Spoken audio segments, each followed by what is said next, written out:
जिसका भी उपासक है, जो भी उसके उपास्य देव हैं, वो उनकी पूजा अर्चन उपासना करते हुए उनके पर स्वरूप का उसको अनुभव हो और उसको अपने आत्म स्वरूप का भी साथ ही साथ अनुभव हो जाए। इसीलिए सभी पुराणों के कोई ना कोई एक अधिष्ठात्र देव है। देखो यहाँ ये ना समझ लेना कि हम गए भागवत जी में तो आप कृष्ण की महिमा सुनी तो कृष्ण ही सबसे श्रेष्ठ है। कोई चला गया फिर आया शिव महापुराण में तो बस भोले बाबा की जय जयकार है। अच्छा राम कथा सुन ले तो वहां भी आएगा राम सच्चिदानंद दिनेशम, राम ब्रह्म चिन्मय अविनाशी की राम ही ब्रह्म है। बाकी ब्रह्मा विष्णु सदैव जो महेश है उनकी कठपुतली के समान है। तात्पर्य केवल एक है कि जीव कैसे अपने जीवत्व से मुक्त होकर के अपने परम स्वरूप, अपने आत्म स्वरूप तक की पहचान करे। माध्यम बनता है साधना के मार्ग में उपासना का मार्ग। जीव किसी देव के अधीन होकर के देव को अपना आराध्य मान करके उनकी पूजा, उनकी उपासना, उनका चिंतन मनन करते हुए अंतःकरण की शुद्धि करे और जिन देव की उपासना उसने एक विग्रह में कर रखी है, एक मूर्ति में जिसकी उसने उपासना की है, उसको ये बोध हो जाए कि जिनकी मैं उपासना कर रहा हूँ ये केवल मूर्ति में स्थित नहीं है बल्कि ये सारे जगत की आत्मा है। देखो ये वास्तविक स्वरूप है उपासना पूजन का। कोई अगर जीवन पर्यंत केवल मूर्ति में ही भगवान को मानता रहे, इसीलिए पुराण की कथा में एक क्रम था, जब सृष्टि का क्रम प्रारंभ किया था तो यही कहा था उस समय कुछ भी नहीं था, केवल और केवल सन मात्र था, सत मात्र था। उन्हीं के मन में एक भावना आई कि मैं एक से दो हो जाऊं, तो उन्होंने ही एक मूर्त रूप अपना स्वीकार किया और ऐसे भी सृष्टि का क्रम धीरे धीरे चल पड़ा। आप देखें तो भागवत में भी जहां मूल भागवत आएगी तो वहां भी यही वर्णन आता है। स्वयं भगवान नारायण कहते हैं कि जब सृष्टि नहीं थी तो केवल मैं ही मैं था। अहमेवासमेवाग्रे नान्यत् असत् परम, केवल मैं ही मैं था और कुछ था नहीं, और उन्हीं से सारी सृष्टि बनी और वही बनाने वाले भी। यही भाव जो पुराणों की कथा है वो हमारे भीतर उत्पन्न करने के लिए है कि जिनकी भी हमने आराधना, उपासना, सेवा, भक्ति की है, धीरे धीरे उनकी सेवा, उनकी भक्ति से हमारा हृदय शुद्ध हो, निर्मल हो और हम अपने आराध्य के परब्रह्म स्वरूप का अनुभव प्राप्त करें और ऐसा अनुभव हो कि वो सच्चिदानंद ब्रह्म ही मेरी अपनी आत्मा है। वो मुझसे एक कण मात्र भी मुझसे अलग नहीं बल्कि वही मेरा आत्म स्वरूप है। इसीलिए समस्त पुराणों में आप देखें तो आपको जो भी उसके अधिष्ठात्र देव हैं, जो उसके प्रतिपाद्य जो ईश्वर हैं, भगवान हैं, उनके तीन स्वरूप का वर्णन होगा। पहला तो उनका जो नित्य, निरुपाधिक, निर्गुण, निराकार, उनका जो सच्चिदानंद स्वरूप, उनका परब्रह्म स्वरूप, एक तो है उस सच्चिदानंद ब्रह्म परमात्मा, उनका ये मूल स्वरूप है। फिर वही जब सृष्टि का क्रम प्रारंभ करना होता है तो वही फिर अपनी अचिंत्य शक्ति माया को वो स्वीकार करते हैं और जैसे ही माया को उन्होंने स्वीकार किया तो अब वो ब्रह्म नहीं रहे, अब वो निरुपाधिक नहीं रहे बल्कि उसमें माया की उपाधि आ गई तो उन्हीं को फिर नाम दिया सोपाधिक। अब उसमें माया के गुण भी आ गए तो अब वो निर्गुण नहीं रहे बल्कि वो हो गए सगुण। लेकिन अभी कोई उनकी आकृति, कोई आकार उनका नहीं है। इसलिए जो पहले जो पूर्व में थे, जो ब्रह्म स्वरूप है, वो निर्गुण है, निराकार है। और जब उन्होंने ही अपनी माया शक्ति को धारण कर लिया, तीनों गुण वाली माया को, तो हो गए सोपाधिक, सगुण, लेकिन अभी कोई आकार नहीं, जिसको कहते हैं ईश्वर। समझे? हमारे शास्त्रों में हर एक शब्द का एक निश्चित एक भाव है। ऐसे बोलचाल में हम भगवान, परमात्मा, ईश्वर एक साथ बोल देते हैं, लेकिन शास्त्रों में सबका एक एक चीज का अलग अलग विचार है। सबसे मूल में परब्रह्म जो निर्गुण है, निराकार है, उन्होंने जब अपनी माया शक्ति को धारण किया, गुणों को धारण किया, तो वही हो गए सगुण और निराकार। उनको ही कहा ईश्वर।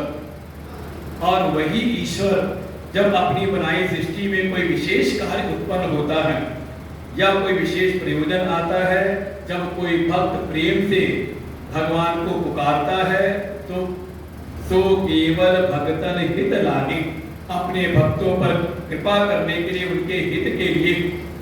या आप ऐसे भी कह सकते हो, जब जब भगवान की बनाई सृष्टि में जो अधर्मी है जब ज्यादा बढ़ जाते हैं और धर्म का जो पालन करने वाले हैं जब उन पर अत्याचार होने लगता है, तो तब तब भगवान इसी धराधाम पर अवतार लेते हैं। तो अवतार लिया तो का वही जो ईश्वर जो सगुण है, निराकार है, वो जब अवतार लेते तो वही सगुण और साकार हो जाते। तो तीन रूप हो गया उनका। एक जो सबसे मूल में है परब्रह्म निर्गुण निराकार, जो सारी जगत की आत्मा है, वो सर्वव्यापक है। देखो, जो निर्गुण होगा, निराकार होगा, वही सर्वव्यापक होगा। आपने जैसे कहा वो सगुण हुए, तो अब गुण से युक्त हुए, तो बोलता है कोई सद्गुण वाला है तो आप कहते हो हाँ इसमें परमात्मा है। लेकिन कोई अगर दोष वाला हो तो बाधित हो गया ना एक तरह से, तो उसको कहा ईश्वर।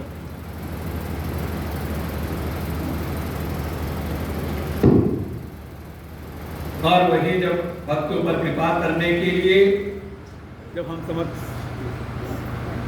क्या हुआ आज कुछ विघ्न ज्यादा ही है, लेकिन ठीक हुआ।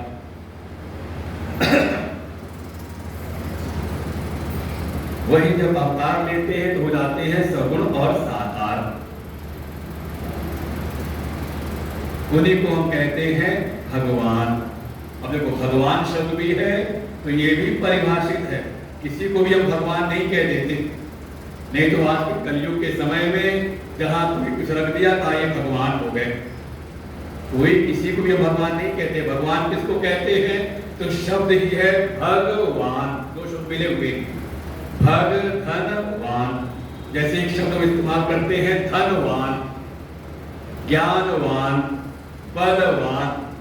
अब धनवान किसको कहेंगे हम? अब आपकी जेब में अगर लाख 2 लाख रुपए है ना, तो कोई आपको धनवान नहीं कहने वाला, क्योंकि उतने का तो मोबाइल लेके जेब में घूमते रहते हैं आज के समय।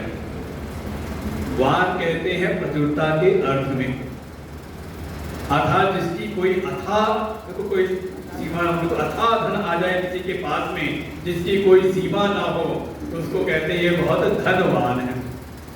ऐसे बलवान, भाई 8-10 को अकेले निपटा दे तो कौन हो गया? कहेंगे ये बड़े बलवान है, इनसे बच करके रहना।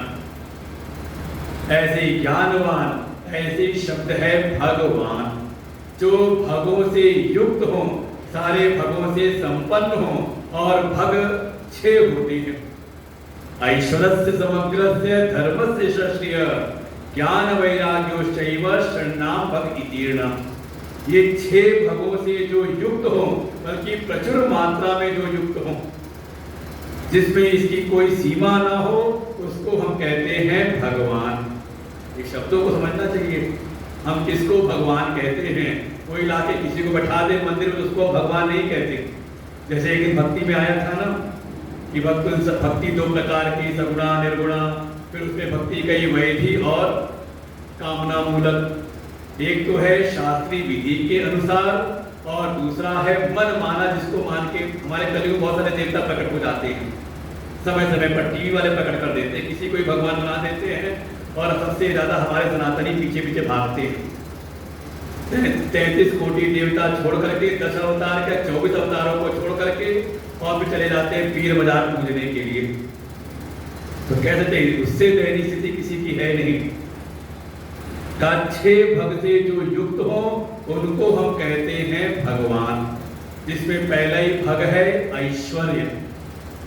जैसे आपके घर में कोई मेहमान आए तो अपना ऐश्वर्य दिखाते हो, कैसे? कहा ये मेरा ड्राइंग रूम है, ये मेरा बेडरूम है, ये मेरा पूजा वाला कमरा है, रसोई, क्या दिखा रहे हो इस समय? कई बार लोग गांव में पूरा खेत दिखाते थे, वो देखो जहां तक जाए सब सारे खेत हमारे हैं। क्या दिखा रहे हो आप? घर के सामने एक कोई गाड़ी वाड़ी खड़ी है तो क्या दिख रहा है वो? कहा ये मेरा ऐश्वर्य है। कितना है? बहुत अल्प है। कहा जिनके ऐश्वर्य की कोई गणना नहीं, कोई कल्पना नहीं, जो समग्र ऐश्वर्य से युक्त हो, ऐश्वर्यस्य समग्रस्य, जिनके पास सारी सृष्टि का, सारे ब्रह्मांड का समग्र ऐश्वर्य जिनके वश में है, उसको हम कहते हैं भगवान। फिर दूसरा भाग का धर्म। थोड़ा बहुत धर्म हम भी करते हैं, माता पिता की सेवा है, अपने जो भी नियम धर्म उसका हम पालन करते हैं, लेकिन जो साक्षात जिनमें धर्म के सारे लक्षण आते हों, सत्य, अहिंसा, तप, शौच, जिनके भीतर सारे के सारे धर्म के सारे लक्षण, बल्कि जो धर्म के मूर्तिमान हो, इसलिए कि भगवान आते हैं धर्म की स्थापना करने के लिए। वास्तव में जिसमें धर्म की स्थापित है वही धर्म की स्थापना कर सकता है, जिसमें समस्त प्रकार के धर्म बिल्कुल विराजमान हो। अरे जो साक्षात धर्म के ऊपर ही विराजमान हो, ऐसे तो भगवान शिव है जो धर्म की सवारी करते हो, धर्म पर ही विराजमान रहते हो, जिनमें समग्र धर्म विराजमान हो, उनको हम कहते हैं भगवान। फिर तीसरा कहा यश। थोड़ा बहुत यश हमारा भी है, हमारे घर परिवार के, हमारे रिश्तेदार हमको जानते हैं, कुछ हमारे मेरठ के लोग हमें जानते होंगे, कोई ज़्यादा बड़ा हो तो पूरा यूपी जानता हो, किसी को पूरे देश के लोग जानते हों, लेकिन सब कहीं ना कहीं सीमा के अंतर्गत हैं। का यश कहा जिनका तीनों लोकों में यश हो। कल एक बात कही थी, आज भी आएगी, परसों भी आएगी ये बात। भगवान शिव का यश कहां तक फैला हुआ है? एकमात्र ऐसे देव हैं जो स्वर्ग में भी विस्थापित है, पूजे जाते हैं, इस मर्तलोक भूलोक में भी, और यहाँ तक कि जो दैत्य जहाँ रहते हैं असुर पाताल में, कहा वहां पर भी, पाताल में रहता है बाणासुर, वो भी भगवान शिव का भक्त है, शोणितपुर नगरी में। एक कल ही हमने कथा सुनी त्रिपुरासुर की, वो भी भगवान शिव की पूजा करता है, दूसरे को भले न करने दे लेकिन स्वयं करता है। जिनका यश तीनों लोक में हो, चारों युगों में हो, उसको हम कहते हैं भगवान। तो एक हुआ ऐश्वर्य, दूसरा धर्म, तीसरा यश, चौथा कहा श्री, जो समग्र श्री से संपन्न हो, थोड़ा बहुत नहीं बल्कि जिनके वश में समग्र श्री हो, वास्तव में उनको कहते हैं भगवान। और साथ ही दो चीजें और हैं, ज्ञान और वैराग्य। ये छह भग, और देखिए जितने भी हमारे वैदिक देवता हैं, जिनकी भी वेदों में स्तुति है, सूक्त है, आप देखिए सबके सब इन छह चीजों से युक्त हैं। चाहे वो भगवान शिव हो, चाहे भगवान नारायण हो, चाहे भगवान गणपति हो, चाहे भगवान सूर्य हो, और चाहे माँ भगवती शक्ति हो, परांबिका हो, ये सब के सब, और इनके भी जो अंश रूप जो अवतार प्रकट हुए हैं, सब के सब इनसे युक्त हैं। जो इन छह भगों से युक्त हो उसको हम कहते हैं भगवान। वो भले हमारे बीच में मनुष्यों जैसी लीला करें, लेकिन मनुष्य शरीर में होते हुए भी का वो साक्षात भगवत स्वरूप रहते हैं। और कोई अगर इन छह भगों से युक्त नहीं है तो अब इस आधार पर विचार कर लेना, कहीं कलयुग में प्रकट हो गए देवता, ऐसे ऐसे देवता की भीड़ लग गई, और भीड़ तरह चलने लगा उनके पीछे। भीड़ ज्यादा है तो हम भी बस यही काम बन जाएगा, हम भी चल पड़ते हैं। और बाकी तो आप श्रद्धा से एक पत्थर उठा के अगर आप पूज लो, देखो यही सनातन धर्म की महिमा है। ये श्रद्धा के वश में सारे देवता हैं। अगर आप एक पत्थर उठा करके, कंकर शंकर है, अगर आप श्रद्धा पूर्वक प्रबल श्रद्धा के साथ एक पत्थर को में भी भगवान की भावना करके आप पूजो, तो वो भी आपकी मनोकामना को पूरा कर देते हैं। बस ये है, कामनाओं की पूर्ति तो कर देते हैं, लेकिन कामनाओं के बंधन से मुक्त नहीं कर सकते।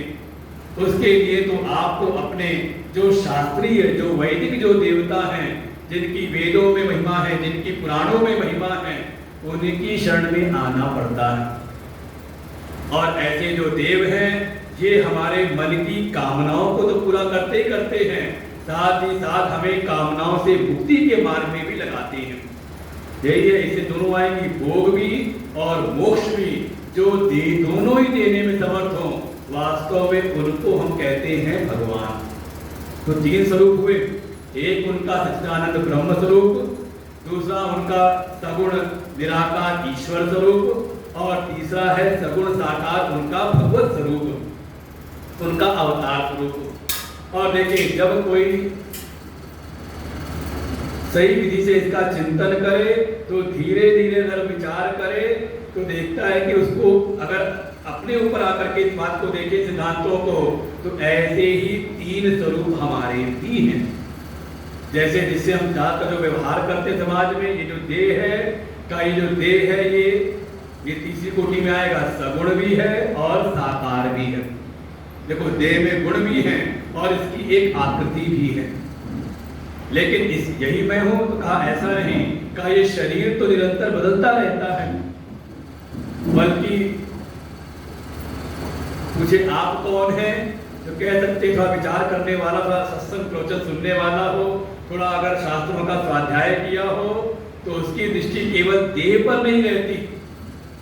जैसे कहीं बचपन में खेल खेला हो, कहते थे कभी, कहते मुझको छू कर दिखाओ, कभी खेला कि नहीं ये खेल, मुझको छू कर दिखाओ, और भाई बहन ने आकर के छू दिया, लो छू दिया, कहा ये तो मेरा हाथ है, मुझको छू के दिखाओ। कभी खेला कि नहीं ये काम किया कि नहीं किया बचपन में? तो कौन हो आप?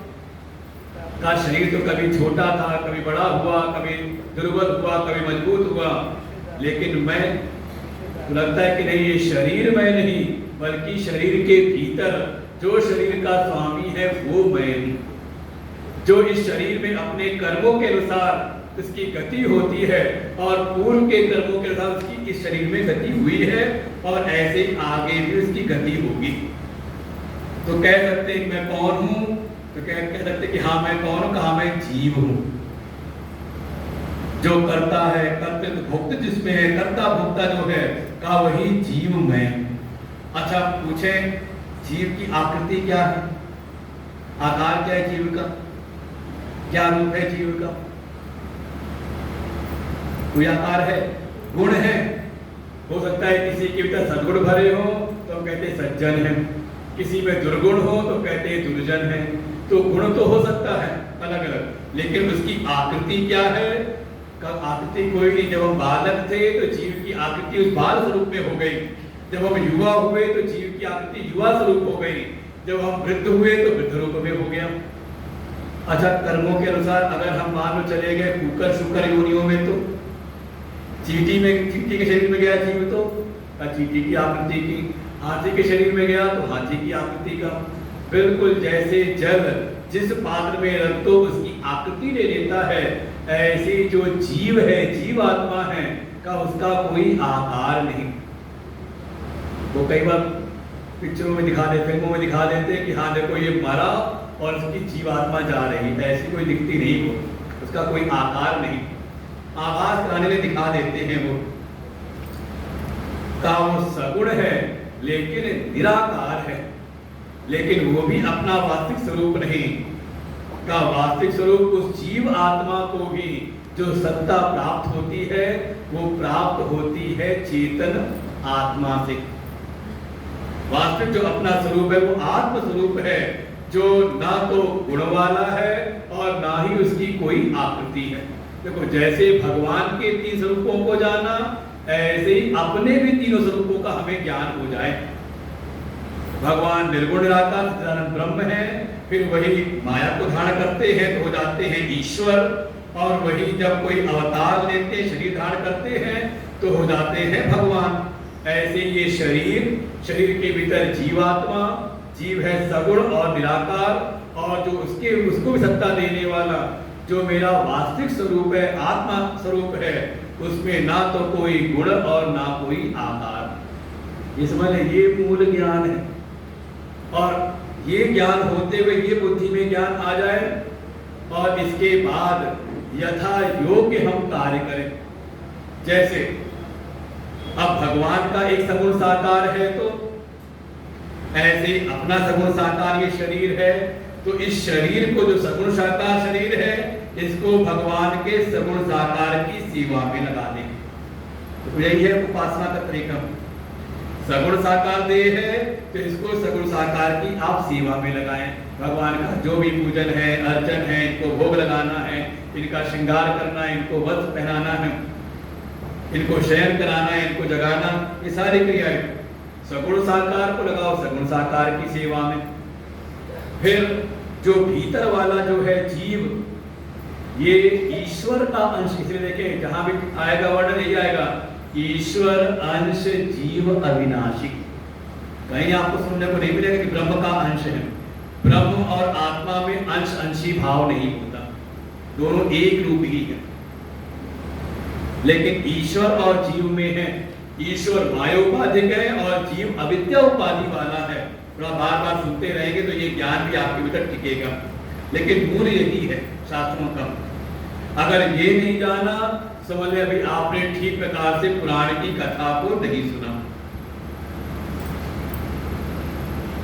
जो जीव है वो अंश है, किसका कहा? ईश्वर का। जो गुणों से युक्त ईश्वर है, ये जीव जब उनके पास से चला तो थोड़े उनके गुणों को लेकर के साथ आया है। समझे इस बात को?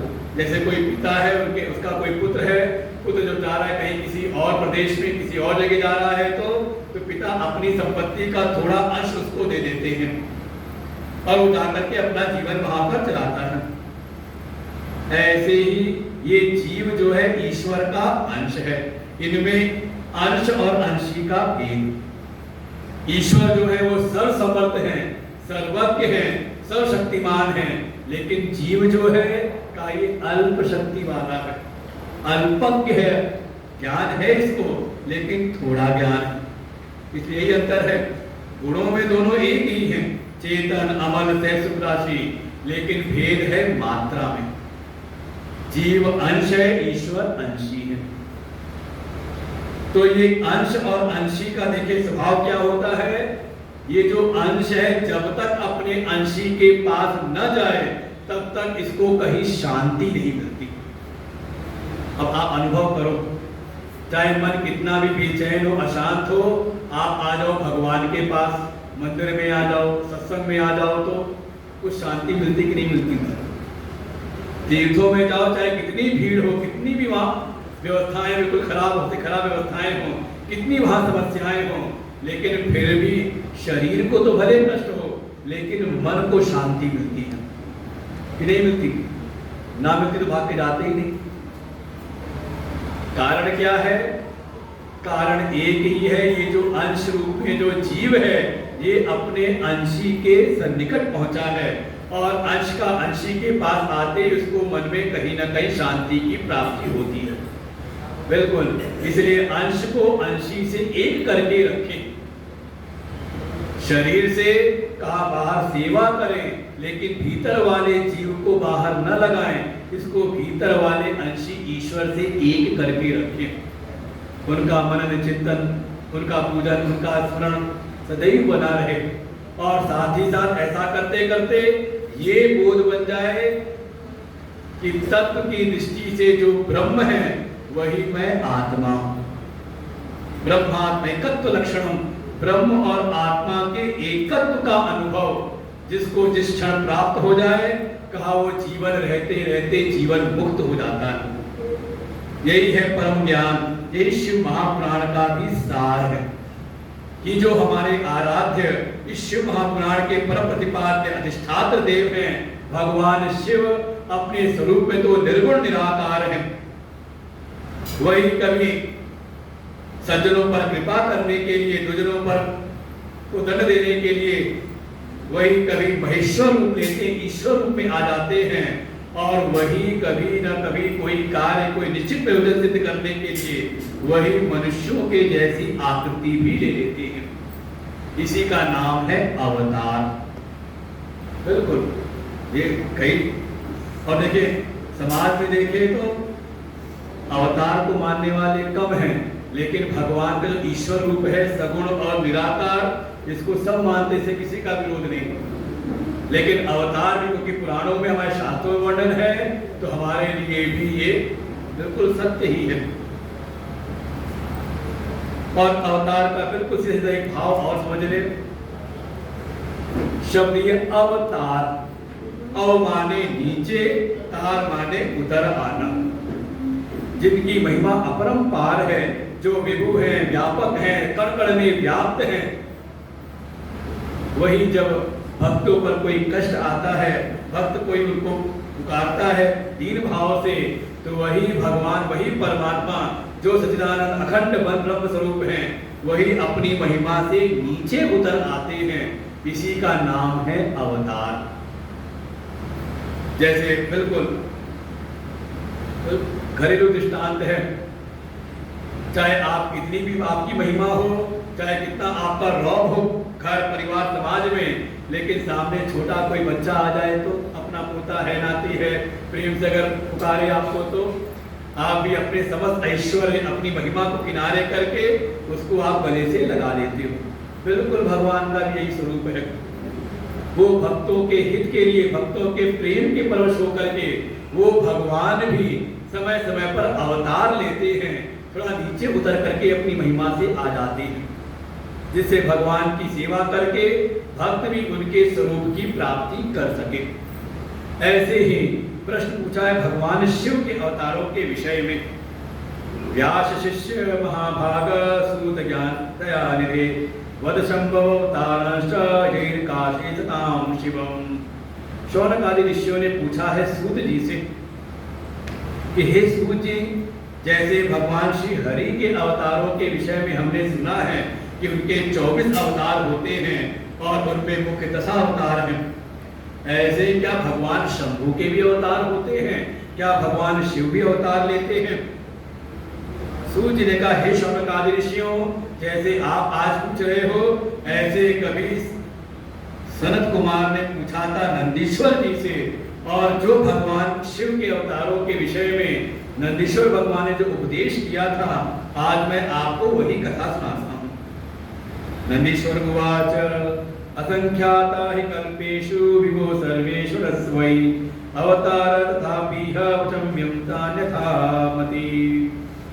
सनत कुमार ने जब पूछा नंदीश्वर भगवान से, तो स्वयं भगवान के परम गण नंदीश्वर जी सनत कुमार को उपदेश देते हैं कि हे सनत कुमार, ऐसे तो भगवान शिव के जो अवतार हैं उनकी कोई गणना नहीं, असंख्याता ही के कल्पेषु, अनेकों अनेकों कल्पों में भगवान शिव के असंख्य अवतार हुए हैं। जैसे कहते हैं कंकर कंकर शंकर, हर एक पदार्थ शिव का ही स्वरूप है, लेकिन उनमें भी जो विशेष विशेष अवतार हुए हैं उनको मैं आपको सुनाता हूं। एकोनविंशका कल्पो विज्ञेय श्वेतलोहित सद्यो जातावतारस्तु प्रथमं परिकीर्तितः। नंदीश्वर भगवान ने कहा, हे संत कुमारों, सबसे पहले जब 19वां कल्प था, उस कल्प का नाम था श्वेत लोहित। उस कल्प में सबसे पहले भगवान शिव का एक अवतार हुआ जिसका नाम पड़ा सद्योजात। ये प्रमुख अवतारों में नाम है इनके, और इन अवतारों की महिमा जो है वो हमारे वेदों में भी गाई गई है। कभी आप रुद्राभिषेक कराएं तो रुद्राभिषेक के अंत में इस 5 अवतारों का की स्तुति आती है। सद्योजातं प्रपद्यामि सद्योजाताय वै नमो नमः भवे भवेनाथ भवे भवस्मां भवोद्भवाय नमः। ऐसे भगवान के अवतार का नाम हुआ सद्योजात। सद्योजातस्य वै शंभो ददौ ज्ञानं च वेदसे सर्वशक्तिमपि प्रीत्या प्रसन्नं परमेश्वर। और इस सद्योजात ने 19वें कल्प के प्रारंभ में ब्रह्मा को ही सृष्टि उत्पन्न करने का जो ज्ञान था वो ज्ञान प्रदान किया, और इनकी कृपा प्राप्त करके ब्रह्मा ने उस कल्प की रचना की।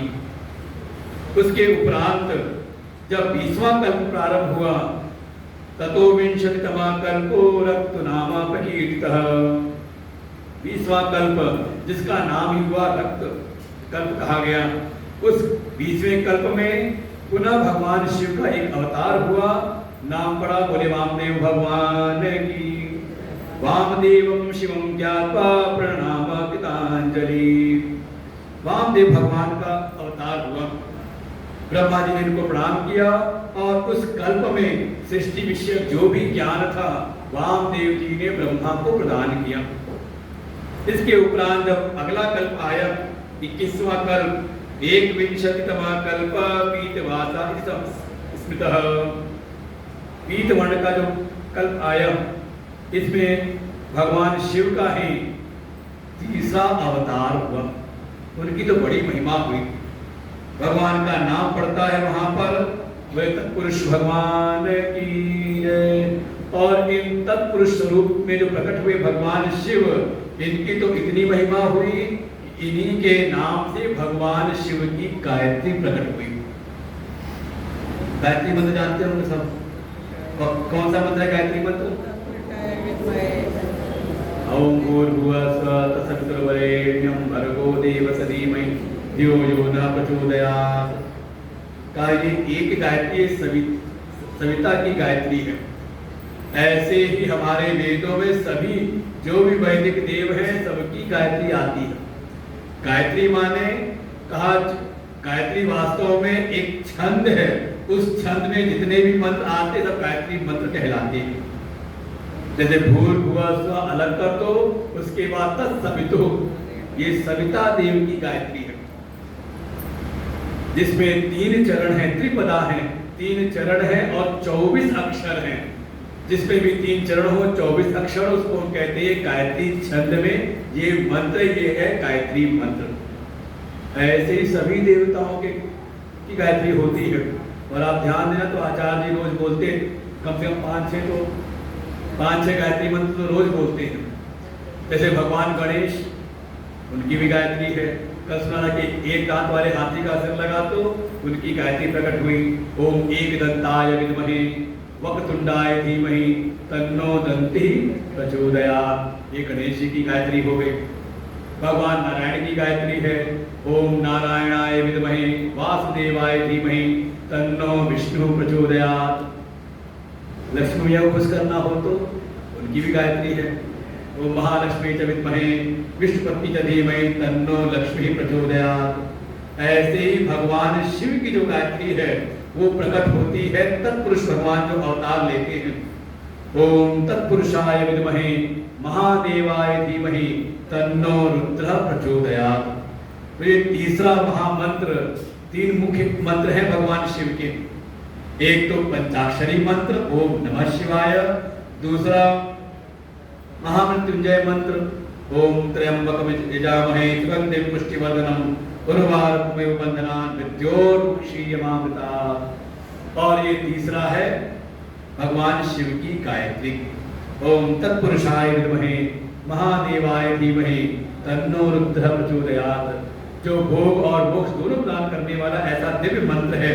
इसके उपरांत अगले कल्प में पुनः फिर भगवान का एक अवतार हुआ, नाम पड़ा अघोर। ये नाम तो सुना होगा, एक पंथ ही चल पड़ा इनसे, अघोर पंथ। वास्तव में वो भी एक कठिन साधना है, अर्थात किसी के प्रति भी कहीं पर द्वेष की भावना ना आए, हर जगह हर परिस्थिति को जो स्वीकार कर ले, ऐसी कठिन तपस्या होती उसमें। तो ये अघोर स्वरूप में भगवान शिव प्रकट हुए। अघोरम तु ततो ब्रह्मा ब्रह्म रूपम विचिन्तयत्। और इसके बाद पुनः अगले कल्प में भगवान शिव का ही एक अवतार हुआ, नाम पड़ा ईशान। ये भगवान के अवतार है, ईशानो भूतादिश्य। आप ध्यान देना तो कभी कभी आप एक स्तोत्र में नाम लेते हो, नमामीश, नमामीशम ईशान निर्वाण रूपम। ये ईशान भी भगवान शिव के ही अवतार हैं। और ये प्रारंभ में 5 मुख्य अवतार हो गए। ईशान पुरुषो घोरो वाम संज्ञा तथैव च ब्रह्म संज्ञा महेशस्य भूतया पंच विश्वतः। और यही 5 जो अवतार हैं, प्रमुख अवतार 5, सद्योजात, वामदेव, तत्पुरुष, अघोर और ईशान, यही भगवान की 5 मूर्तियां हुई। और यही भगवान के 5 मुख हो गए। नाम सुनाओ पंचमुखी महादेव। तो ये पंचमुखी महादेव 4 दिशाओं में 4 और एक मध्य में।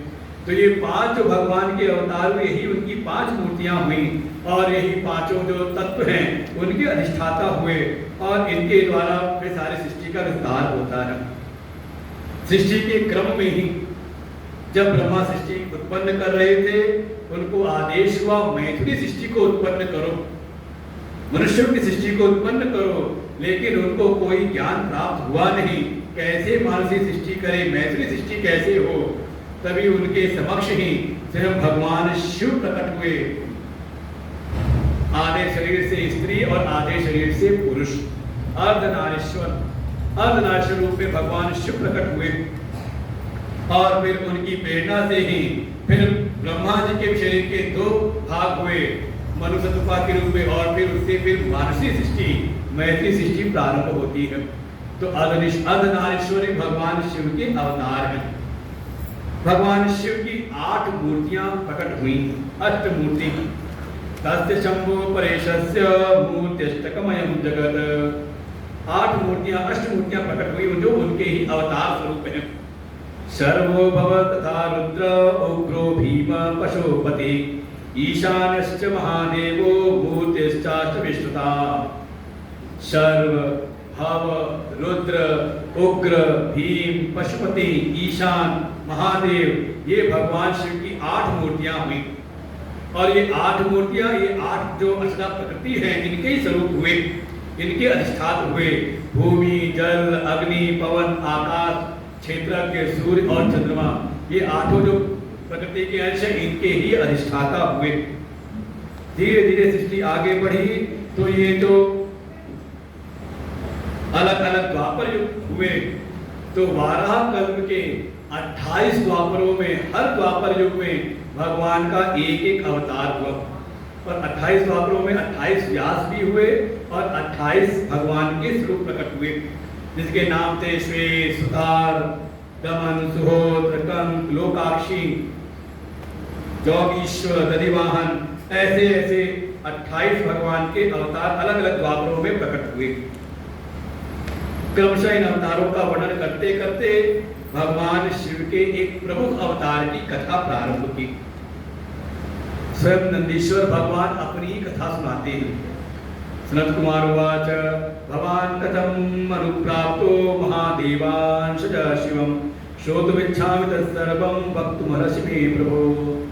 सनत कुमार जी जैसा पूछा, नंदीश्वर भगवान कहते रुको, बैठो बैठो, मैं तुमको अभी एक विशेष अवतार की कथा सुनाता हूँ। नंदीश्वर उवाच प्रजा कामाशिनादो भूत उक्त पितृभिरादरात् तदुद्धर्तुर्मना भक्त्या समुद्धारम अभीप्सुभिः। एक बड़े तपस्वी एक मुनि थे, नाम था शिलाद। इन्होंने एक प्रकार से निवृत्ति प्राण ही जीवन यापन कर रखा था, बिल्कुल निवृत्त रह करके गृहस्थ आश्रम में प्रवेश नहीं किया और बड़ा कठोर तप करते थे। एक समय इनके जो पितृगण थे, इनके जो पितृ देवता थे, वो आए इनके पास में और इनसे कहा कि शिलाद, कम से कम एक पुत्ररथ की उत्पत्ति तो कर दो, जिससे हमें भी जल, तर्पण दान, श्राद्ध इत्यादि, पिंडदान इत्यादि प्राप्त होता रहे, नहीं तो हमारा फिर पतन हो जाएगा। ये जो शिलाद थे, अभी गृहस्थ धर्म में तो गए नहीं, इनकी विशेष रुचि थी निवृत्ति मार्ग में, तो इन्होंने संतान की उत्पत्ति के लिए भी एक कठोर तप किया और ये आराधना करते हैं इंद्र देवता की। और इनके तप के द्वारा, इनके मंत्रों से, इनकी साधना से वशीभूत होकर देवराज इंद्र इनके समक्ष प्रकट हुए। क्या वरदान चाहते हो? शिलाद ने कहा, हे इंद्र, बस एक संतान चाहता हूँ, और संतान भी ऐसे हो, अयोनिज संतान हो। उनका विवाह तो किया नहीं, अयोनिज संतान हो, साथ ही तो थोड़ा मृत्यु के भय से भी मुक्त हो, ऐसी दिव्य संतान मैं चाहता हूँ। अनताते नतास्यामि मृत्युहीना न सन्ति वै, जो मृत्यु से रहित हो।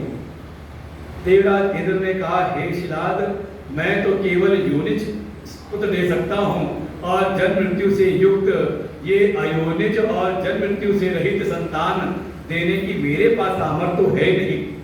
किंतु देवेश्वरो रुद्र प्रसीदति महेश्वर, लेकिन अगर आप भगवान शिव को प्रसन्न कर ले तब के द्वारा सुदुर्लभो मृत्युहीन तव पुत्रो ही अयोनिजः, तो वो परम सामर्थ्यवान हैं।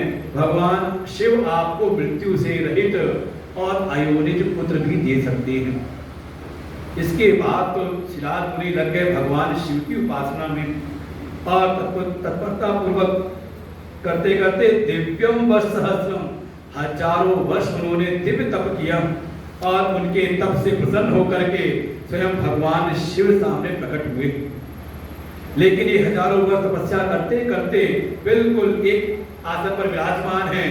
धीरे धीरे दीमक आदि बहुत सारे कीटों ने इनके ऊपर अपना घर बना लिया। शरीर अत्यधिक कृष्ण हो गया, केवल अस्थि मात्र शेष रह गया था।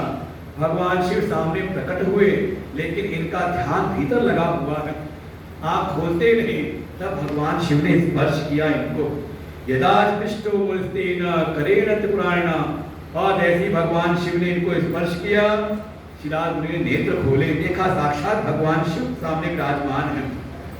बड़ी सुंदर इनकी स्तुति की। भगवान शिव ने कहा, क्या वरदान चाहते हो?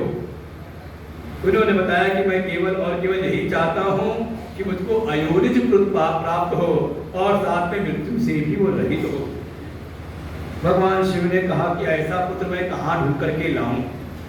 जैसा आप पुत्र संतान चाह रहे हैं, ऐसा अयोनिज और मृत्यु से रहित तो केवल इस संसार में मैं ही हूँ। इसलिए तव पुत्रो भविष्यामि पिता भविष्यसि मम पुत्रो वै जगतां मुने, इसलिए तुम्हारा पुत्र बन करके मैं स्वयं ही आऊंगा। और आप समझ लें, सारे जगत के जो पिता हैं उसके भी पिता बनने का सौभाग्य आपको प्राप्त होगा। और कुछ समय बाद स्वयं भगवान शिव ही ये शिलाद मुनि के पुत्र बन करके प्रकट हुए। और जिस क्षण ये पुत्र प्रकट हुआ, उस समय सारे गंधर्व देवता सब आनंद में होकर के गायन करने लगे। अनेकों अनेकों प्रकार के वाद्ययंत्र बजने लगे और सारा जो वातावरण परम आनंदित हो गया। ये शिलाद जी ने मनी मन उस आनंद से भरपूर होकर के त्वया हम नंदितो यस्मान् नंदी नामना सुरेश्वर, वो जो सामने शिव स्वरूप बालक प्रकट हुआ था, ये शिलाद मुनि ने आनंद से भरपूर होकर के उस बालक का नाम रखा।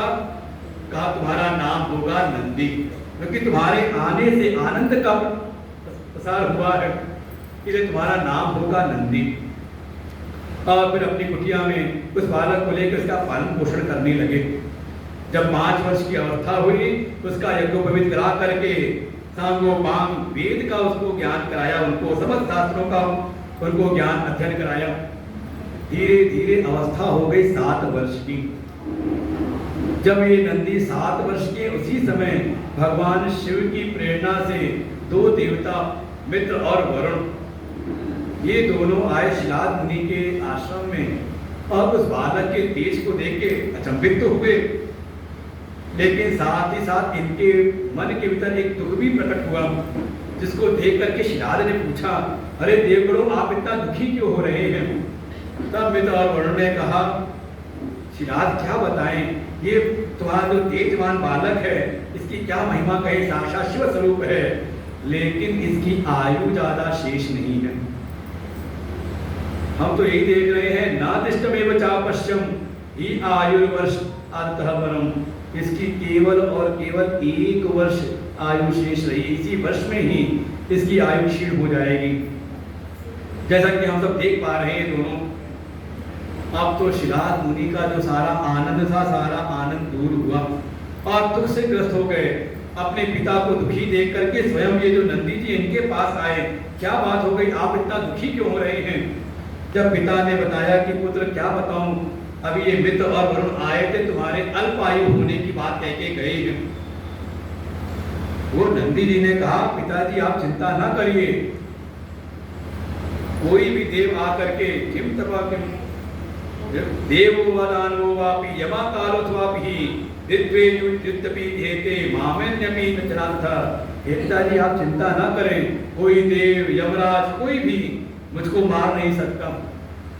मैं ऐसा तप करूंगा, ऐसी आराधना करूंगा। तब पिता ने पूछा, क्या करोगे?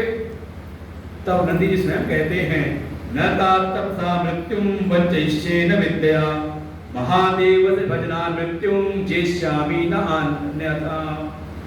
हे पिताजी, कोई तप नहीं, कोई बहुत विशेष कुछ ऐसा कोई साधन नहीं, केवल और केवल महादेव के भजन से, महादेव से भजना मृत्युम जेष्यामि, मैं महादेव के भजन से, उनकी भक्ति से मृत्यु को जीत लूंगा।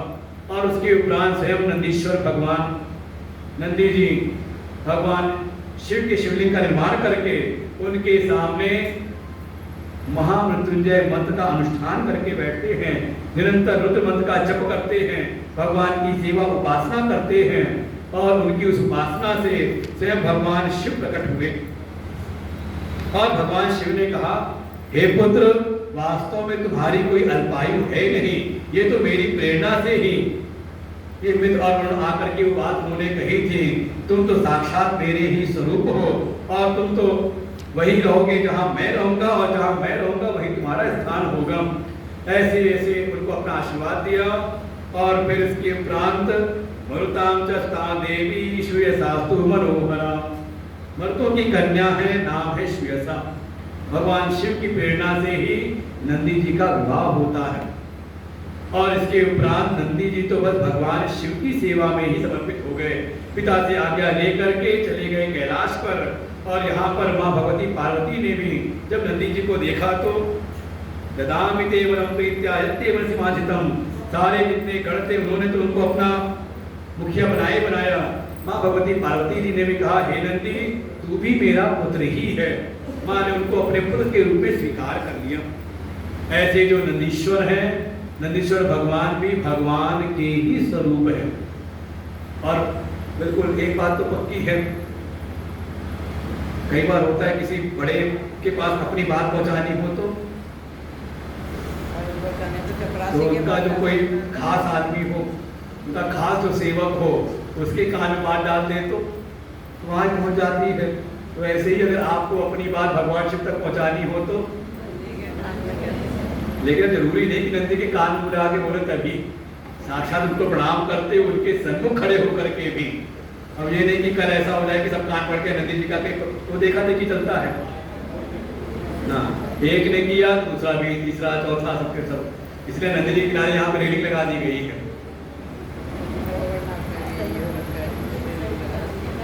हृदय के भाव के साथ अगर आप नंदीश्वर जी को प्रणाम करें और वास्तव में भगवान शिव तक पहुंचना है तो रास्ता तो नंदी जी ही है। नंदी जी को प्रणाम करके उनसे प्रार्थना करते हुए और फिर भगवान शिव का दर्शन प्राप्त करें। बिल्कुल नंदी जी भगवान के साक्षात स्वरूप है।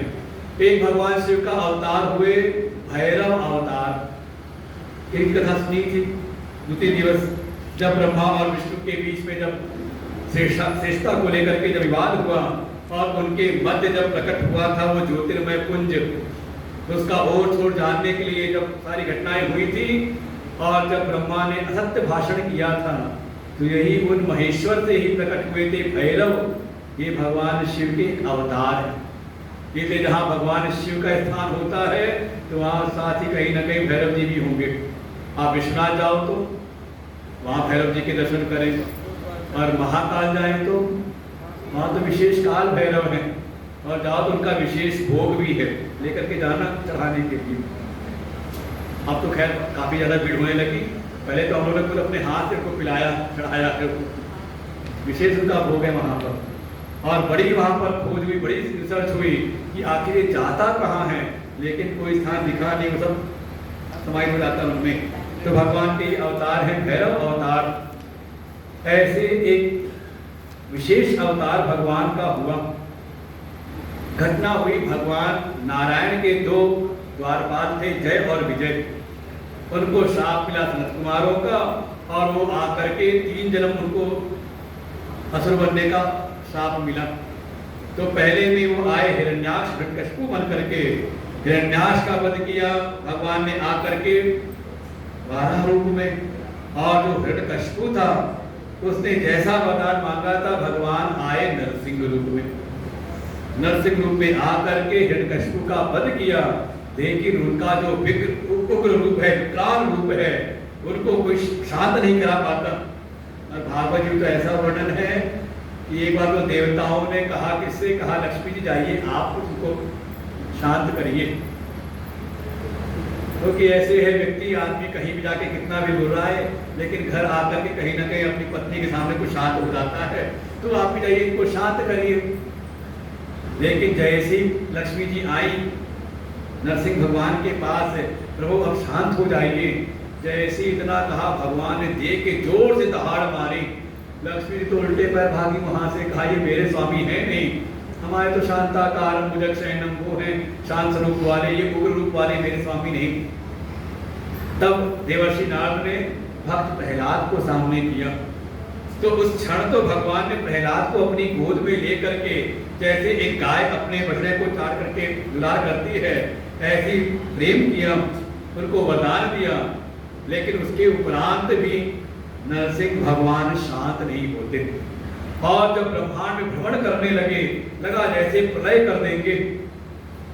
भगवान शिव के गण हैं वीरभद्र जी, वो आए उनको समझाने के, बस ठीक है काम पूरा हुआ अब शांत हो जाओ, लेकिन वो तो वीरभद्र को देख करके बिल्कुल गुर्राने लगे, उन पर ही प्रहार करने को तत्पर हुए।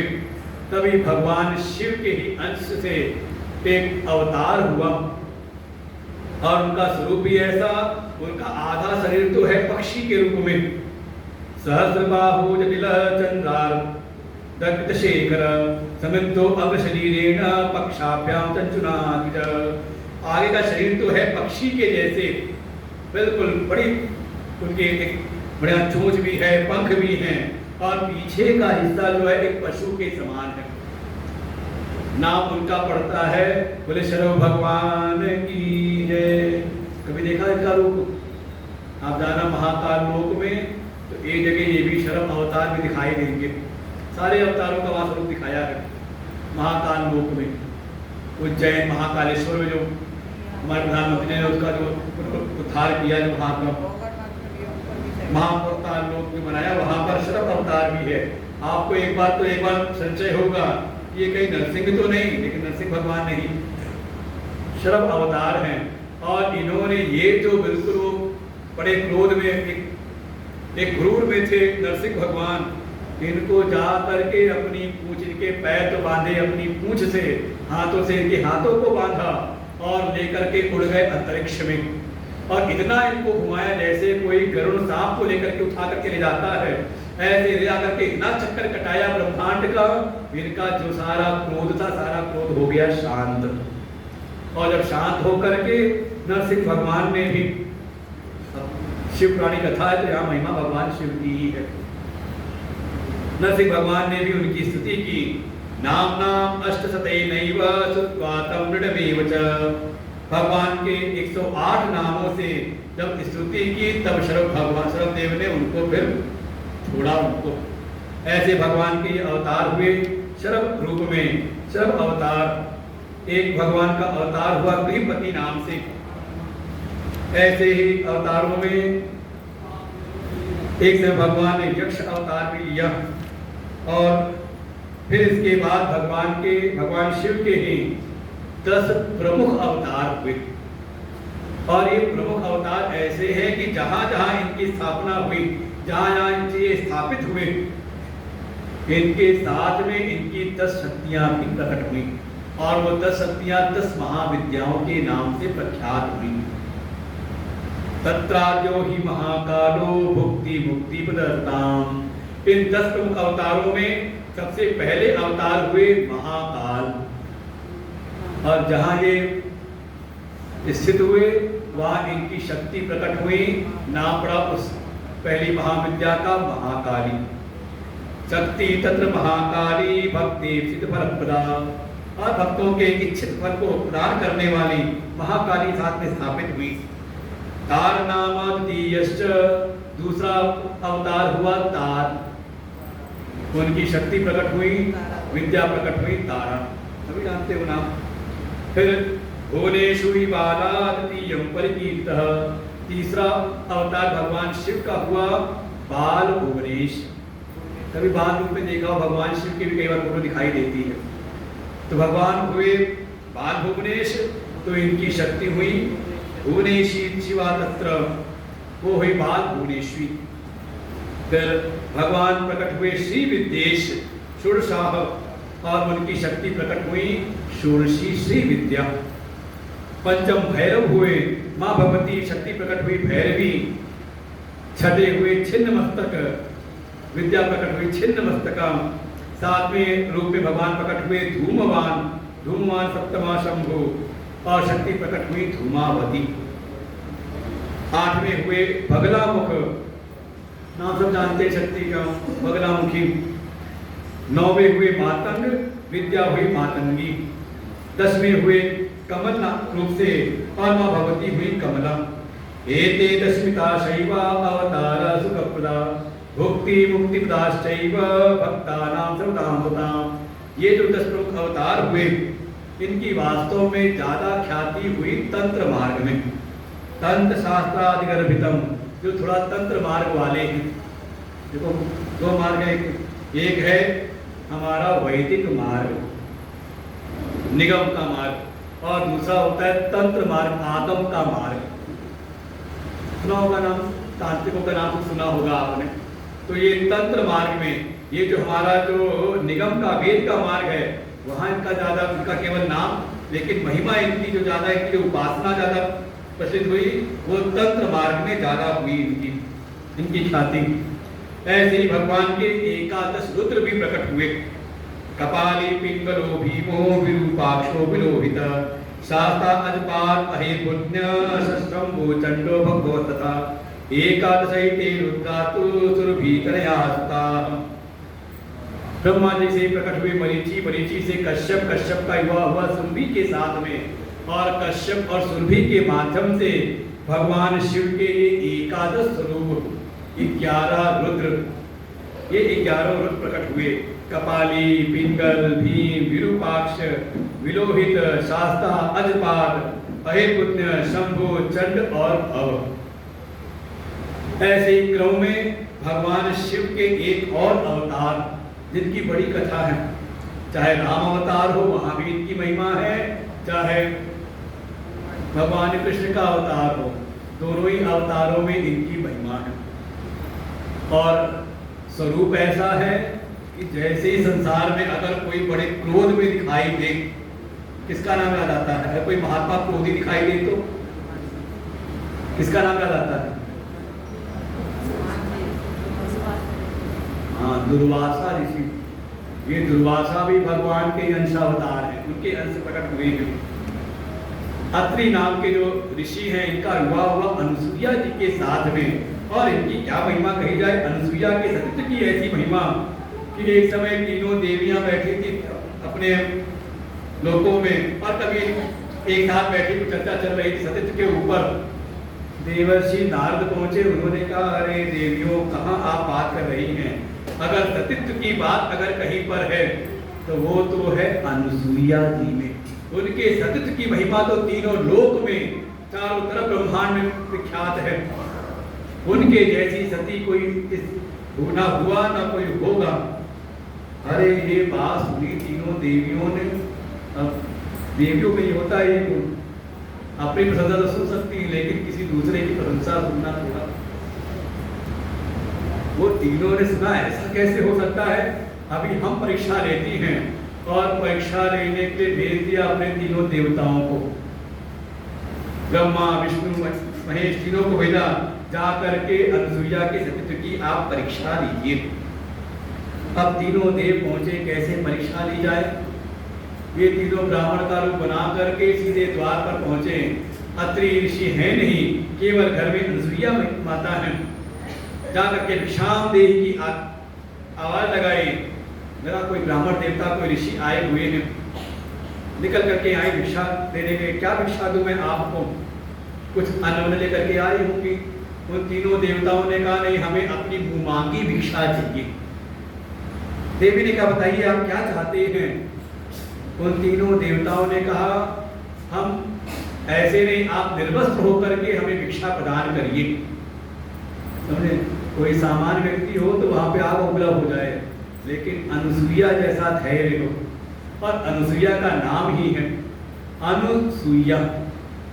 एक शब्द है असूया, असूया शब्द कहते हैं एक विशेष प्रकार का किसी किसी में गुण होता है, उनको चाहे कितनी भी अच्छी व्यवस्था में बैठा दें, वो कोई ना कोई उसमें दोष निकाल देते, ये ठीक नहीं हुआ, होता तो नहीं कोई, ये काम ठीक नहीं हुआ, ये काम इससे अच्छा नहीं किया, ये खराब हुआ। इसे कहते हैं जिसके भीतर केवल और केवल दोष दृष्टि बनी रहे, हर चीज में कमी।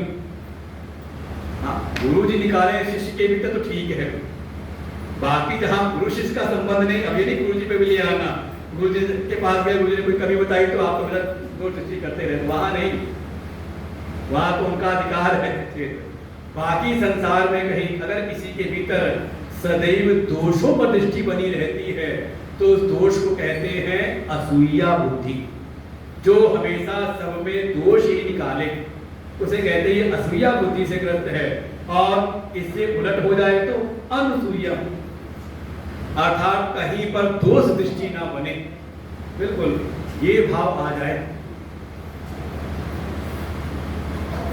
कि ये सारी सृष्टि समझ लें जड़ और चेतन से मिलकर बनी है, और कोई सृष्टि का कोई ऐसा कोना नहीं जहां केवल गुण ही गुण हो, और कोई ऐसा कोना भी नहीं जहां केवल दोष ही दोष है। ये तो हमारी दृष्टि कि हम देखना क्या चाह रहे हैं। आप गुण देखना चाहो तो आपको गुण दिखाई देंगे, आप दोष देखना चाहो तो। और यही अंतर किया एक सामान्य व्यक्ति में और संत में, यही भेद है। संत हंस गुण गहई पे परिहरिवार विकार। दृष्टि कैसी कहा, जैसे कोई संत हैं उनके सामने वैसी परिस्थितियां आती हैं, लेकिन वो गुण ग्रहण कर लेते, गुण को देखा, गुण को ग्रहण किया, और जो दोष है उसको वैसे ही पड़े रहने दिया। ऐसा ही भाव है अनसुईया माँ का। उन्होंने कोई क्रोध नहीं किया, उन्होंने कहा मुझको स्वीकार है, लेकिन मेरी भी एक शर्त है, आप मेरे बालक बन जाओ। अब शर्त लगाई तो फिर ठीक है। और तीनों जो देवता आए थे परीक्षा लेने के लिए, तीनों को अपना शिशु बना करके पालने में लेटा दिया बड़े आराम से।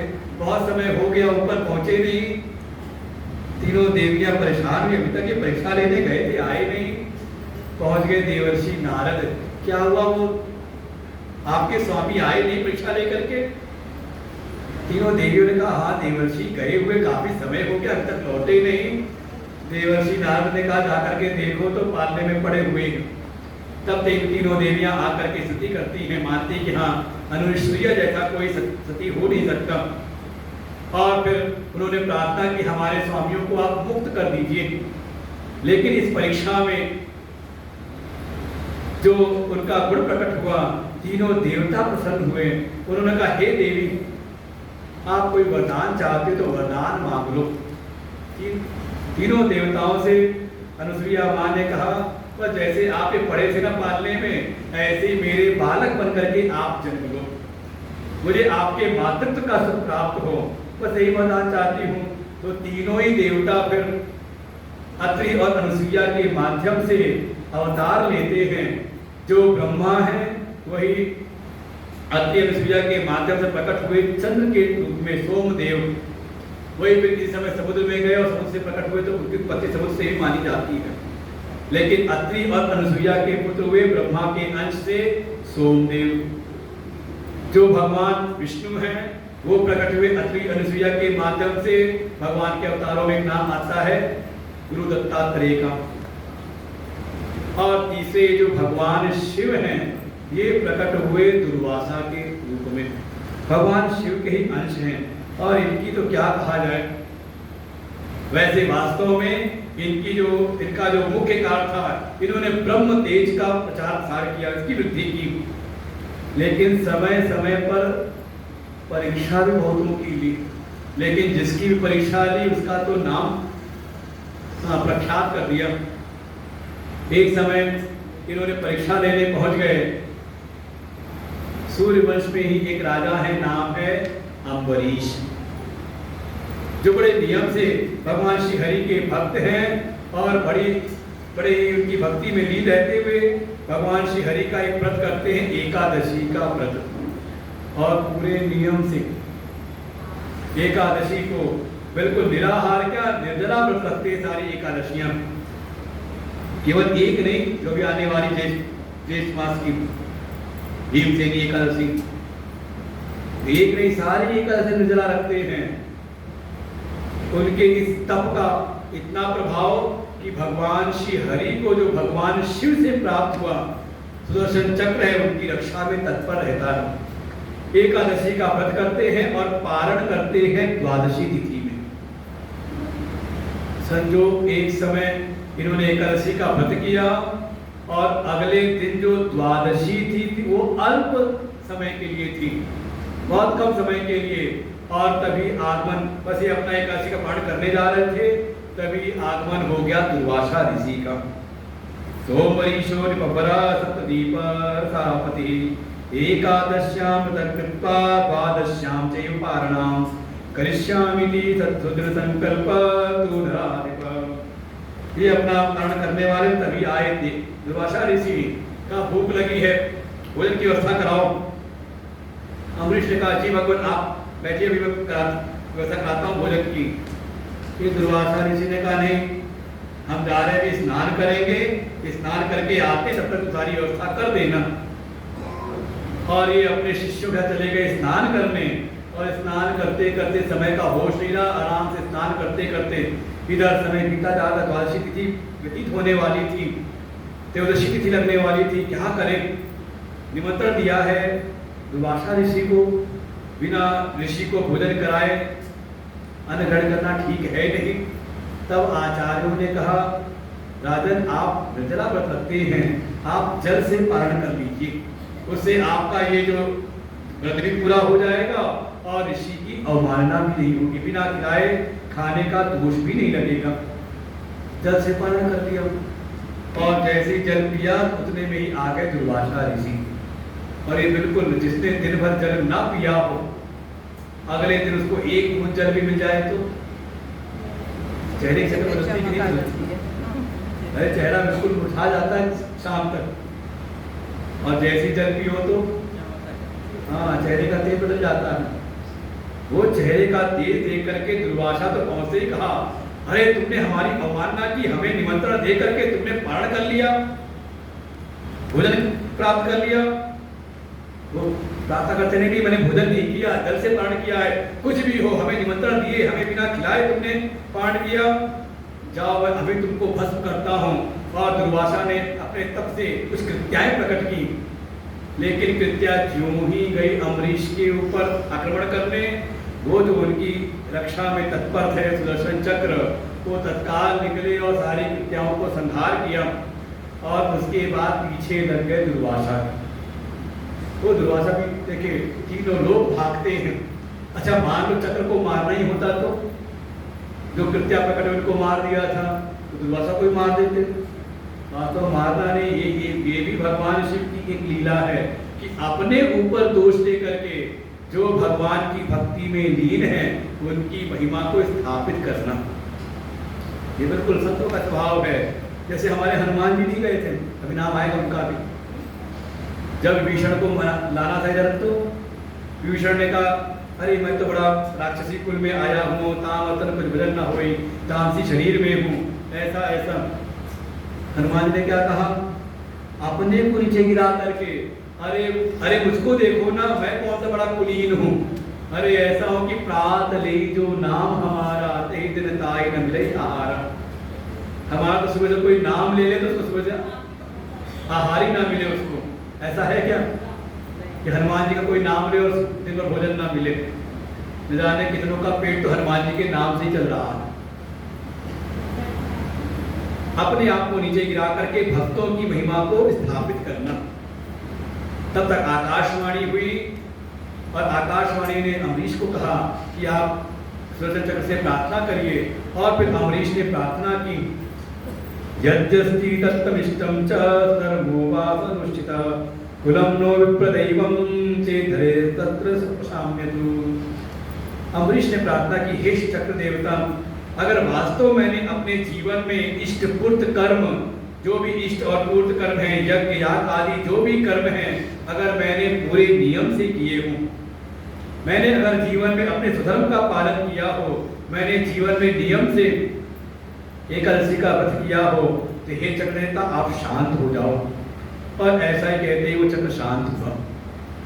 लेकिन वास्तव में इस लीला के द्वारा अम्बरीश की महिमा, ने तो अम्बरीश को कौन जानता, केवल एक व्रत के द्वारा उनकी महिमा स्थापित हुई। पर एक समय दुर्वासा जी पहुंच गए त्रेता युग में प्रभु श्री राम के यहाँ। बिल्कुल अंतिम समय की घटना है। पुनर्दाशथे चक्रे परीक्षा नियमैर्वै मुनि रूपेण कालेन कृतो नियमो मुने। एक समय स्वयं काल स्वरूप काल देव देवता आए भगवान श्री राम के पास में और उनसे कहा कि मुझे विशेष वंदना करनी तुम्हारे साथ में, केवल एकांत में करना चाहता हूँ। ऐसी व्यवस्था बनाओ कि जब तक मैं आपके साथ बातचीत करूं तब तक कोई बीच में आए नहीं, और अगर कोई बीच में आ जाए तो वो फिर दर्द का भोगी होगा, उसका आपको वध करना पड़ेगा, उसको त्याग देना पड़ेगा। प्रभु श्री राम ने किसको लगाए इस कार्य में, तो नियुक्त किया अपने सबसे प्रिय अनुज लक्ष्मण जी को द्वार पर खड़ा किया और काल देवता के साथ चले गए अंदर वंदना करने के लिए। और इधर चर्चा चली रही थी दोनों की, इधर आ गए दुर्वासा ऋषि। तदैव मुनिनाते सौमित्ति पिष्टा हठात तम तत्याजुतम रामो बंधु प्रणमा। इतने में आगमन हो गया दुर्वासा ऋषि। राम कहाँ है, राम कहाँ है, राम से मिलना है मुझको। लक्ष्मण जी कहते हैं वो कुछ विशेष कुछ चर्चा चल रही है। कहा नहीं, मुझे तत्काल तुरंत ही मिलना है, जल्दी हटो, रास्ता रखो, मुझे जाना है। अब लक्ष्मण जी क्या करें, एक तरफ राम की आज्ञा है, प्रभु की आज्ञा है, और दूसरी तरफ एक मुनि की आज्ञा है, एक ऋषि की आज्ञा है। क्या करें? मन में आता है अगर मैं अंदर गया तो प्रभु मेरा त्याग कर देंगे, लेकिन दूसरी तरफ कहीं ऋषि की अवमानना ना हो जाए। और लक्ष्मण जी ऋषि की अवमानना ब्रह्म तेज की महिमा रहे, इसलिए लक्ष्मण जी अंदर चले जाते हैं। और अंदर गए और परिणाम स्वरूप प्रभु श्री राम ने लक्ष्मण जी का त्याग कर दिया। ये सब परीक्षा है, राम जी की परीक्षा। इतने से मन हुआ नहीं दुर्वासा ऋषि का। आया द्वापर युग, ये दुर्वासा ऋषि वहां भी पहुंच गए। श्री कृष्ण नियम्यस्यापि परीक्षां स चकार ताम शृणुतं मुनिश्रेष्ठ कथयामि कथां कथां। जिस समय द्वापर युग में भगवान श्री कृष्ण का अवतार हुआ है, द्वारिका की घटना है। एक दिन आ गए दुर्वासा ऋषि। कृष्ण भगवान ने देखा कृष्ण अरे ऋषिवर आए हैं, दुर्वासा ऋषि आए हैं, तुरंत तो उठ करके खड़े हुए उनका स्वागत किया, लाकर के अपने आसन पर बैठाया, स्वयं चरणों में बैठ गए। रुक्मणी जी आई आरती का थाल लेकर के। दुर्वासा ऋषि ने कहा कृष्ण बहुत जोरों की भूख लगी है। रुक्मणी जी ने कहा मैं अभी पकवान बना करके लाती हूँ, बताइए क्या लाऊं? उन्होंने कहा मुझको केवल खीर खानी है, बढ़िया, और थोड़ी बहुत खीर मत बनाना, ढेर सारी खीर बनाना, बहुत जोरों की भूख लगी हुई है। और रुक्मणी जी को आज्ञा दी। रुक्मणी गई स्वयं अपने हाथों से रसोई में बढ़िया बड़े से भगोने में खीर चढ़ाई और बढ़िया खीर पका करके ला करके सन्मुख रखा। ये दुर्वासा ऋषि ने पहले तो कहा था बहुत जोरों की भूख लगी है, लेकिन वो खीर में अपना हाथ डाला, थोड़ा सा खाया खीर और वही ऊपर जूठा अपना उसमें डाल दिया। कब बहुत पेट भर गया मेरा, कोई क्या बोले उनके सामने। उसके बाद फिर आज्ञा दी कृष्ण रुक्मणी ये सारी खीर तुम दोनों अपने शरीर पर लगा डालो।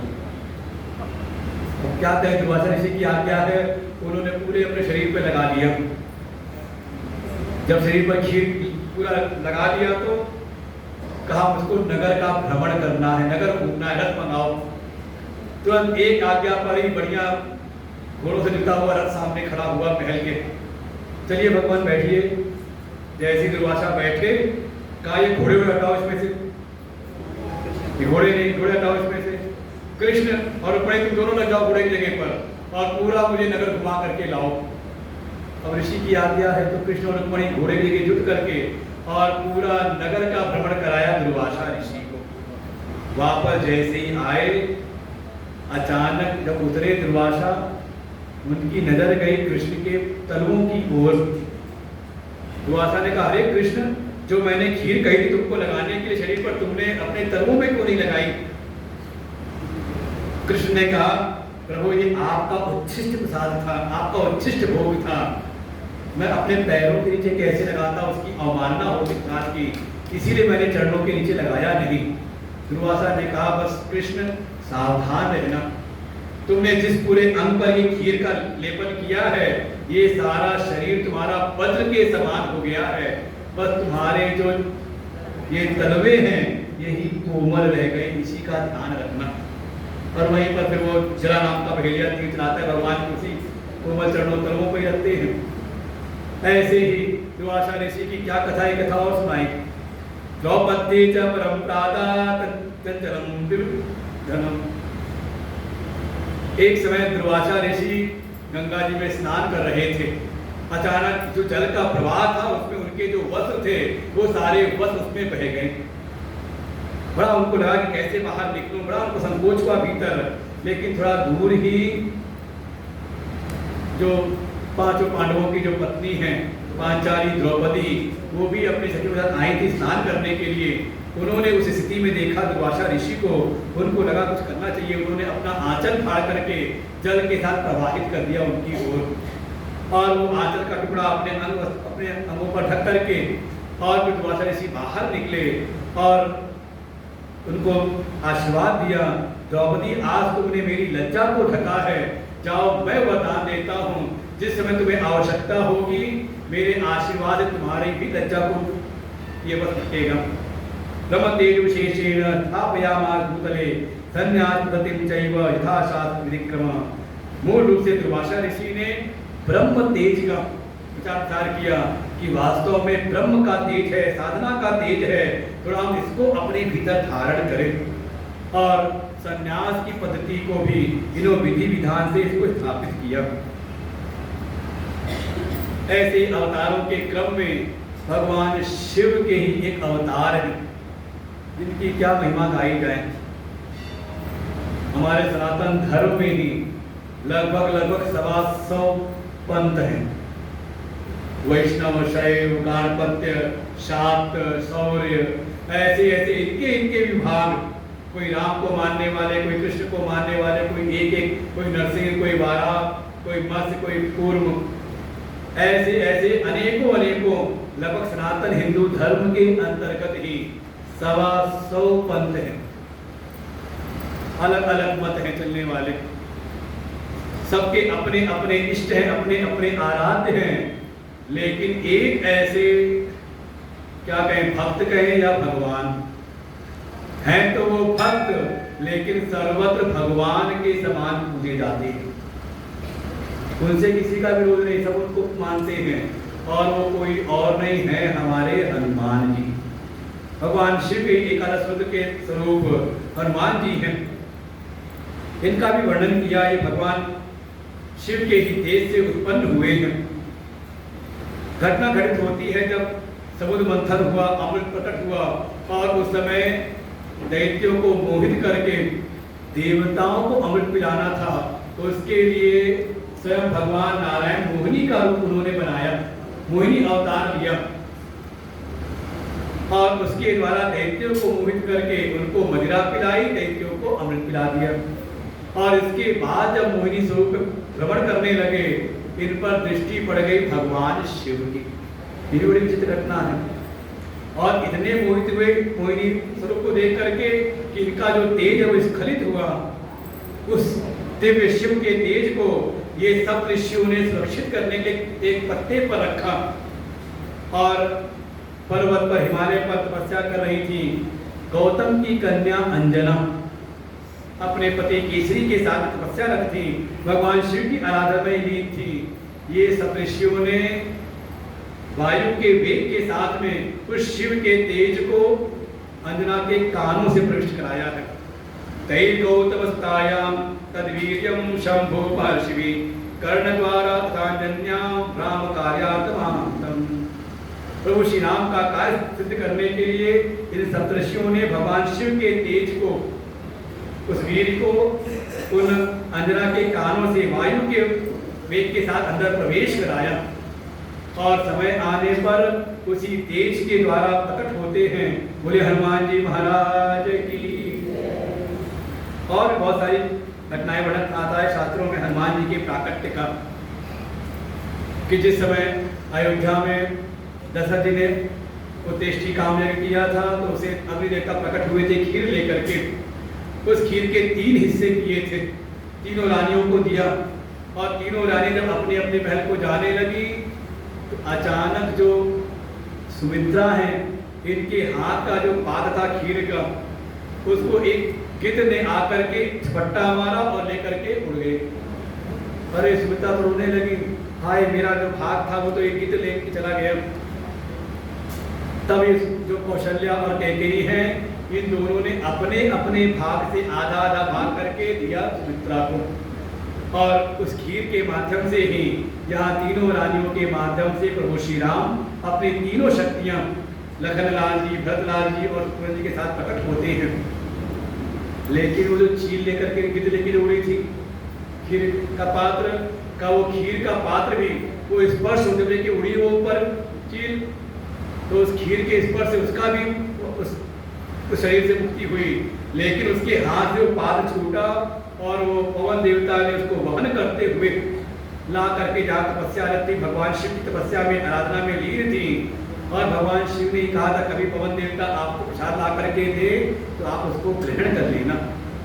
और वो वायु के वेग के साथ उड़ता हुआ वो पाद आया अंजना माँ के आंचल में, और वो भगवान शिव का एहसास समझ करके कि पवन देवता ने मुझको प्रदान किया है, अंजना माँ ने उस खीर को भी ग्रहण किया। तो दोनों कथाएं मिलती है शास्त्रों में। शिव पुराण में तो यही कि उनके कानों के माध्यम से शिव के तेज को प्रवेश कराया, और उससे प्रकट होते हैं हमारे हनुमान जी। और जन्म से ही बड़े कौतुकी, बड़े लीलाधारी हैं।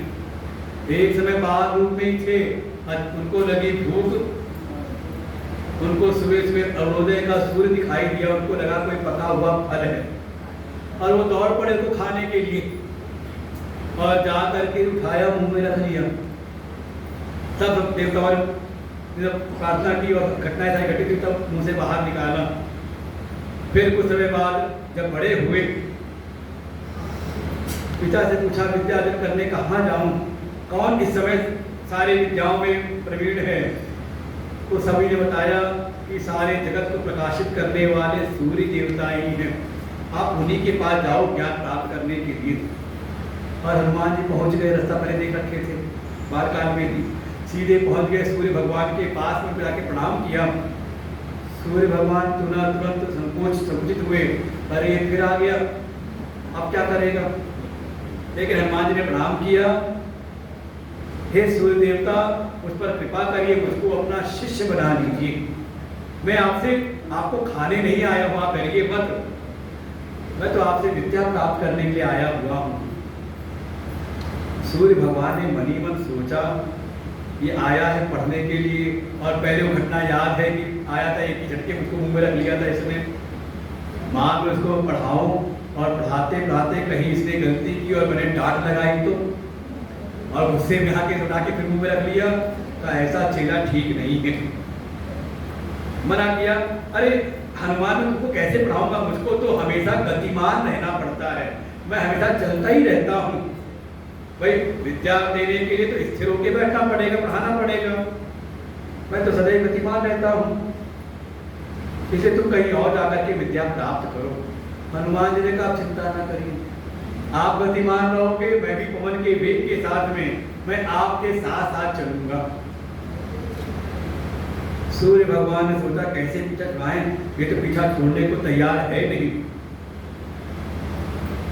सूर्य भगवान ने कहा अच्छा हनुमान मान लो तुम साथ साथ चलोगे, या तो मेरे आगे आगे चलोगे, या मेरे पीछे चलोगे, या दाएं या बाएं चलोगे, तो ऐसा चलने में भी हमारा आमना सामना तो नहीं होगा ना। भाई श्रोता और वक्ता का कम से कम गुरु शिष्य का मुख तो आपने सामने हो ना, तब तो बात बनेगी। प्रक्रिया तो यही है, इसलिए तुम जाओ कहीं और जाकर के ज्ञान की प्राप्ति कर लो। लेकिन हनुमान जी बड़े हठी हैं, कह रहे उसकी भी आप चिंता ना करिए, मैं आपके साथ साथ चलूंगा और आपके सन्मुख होकर के, मतलब उल्टा उल्टा चलूंगा दुनिया से, आपके सन्मुख होकर के। अब क्या करते, सूर्य भगवान ने कहा ठीक है फिर चलो साथ साथ। लेकिन हनुमान जी ने संकेत किया है, अगर ज्ञान की प्राप्ति करनी है तो तरीका केवल यही है, एक तो गुरु का सानिध्य सदैव बना रहे और साथ ही साथ गुरु के सन्मुख रहे और दुनिया से विमुख होकर के। समझ आया कि नहीं बात?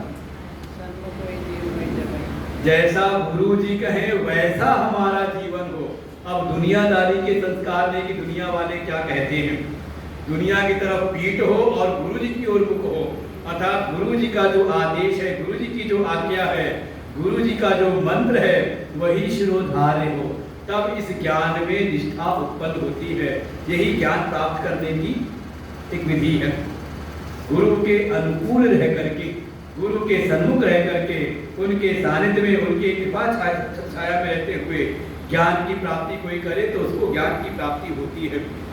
ऐसे हनुमान जी ने ज्ञान की प्राप्ति, विद्या की प्राप्ति की सूर्य भगवान से, और गुरु दक्षिणा के नाम पर सूर्य ने कहा मेरे अंश से प्रकट हुए हैं सुग्रीव, जाकर के उनकी सेवा करो। बिल्कुल नहीं कि हाँ सुग्रीव डरपोक हैं या कैसे हैं।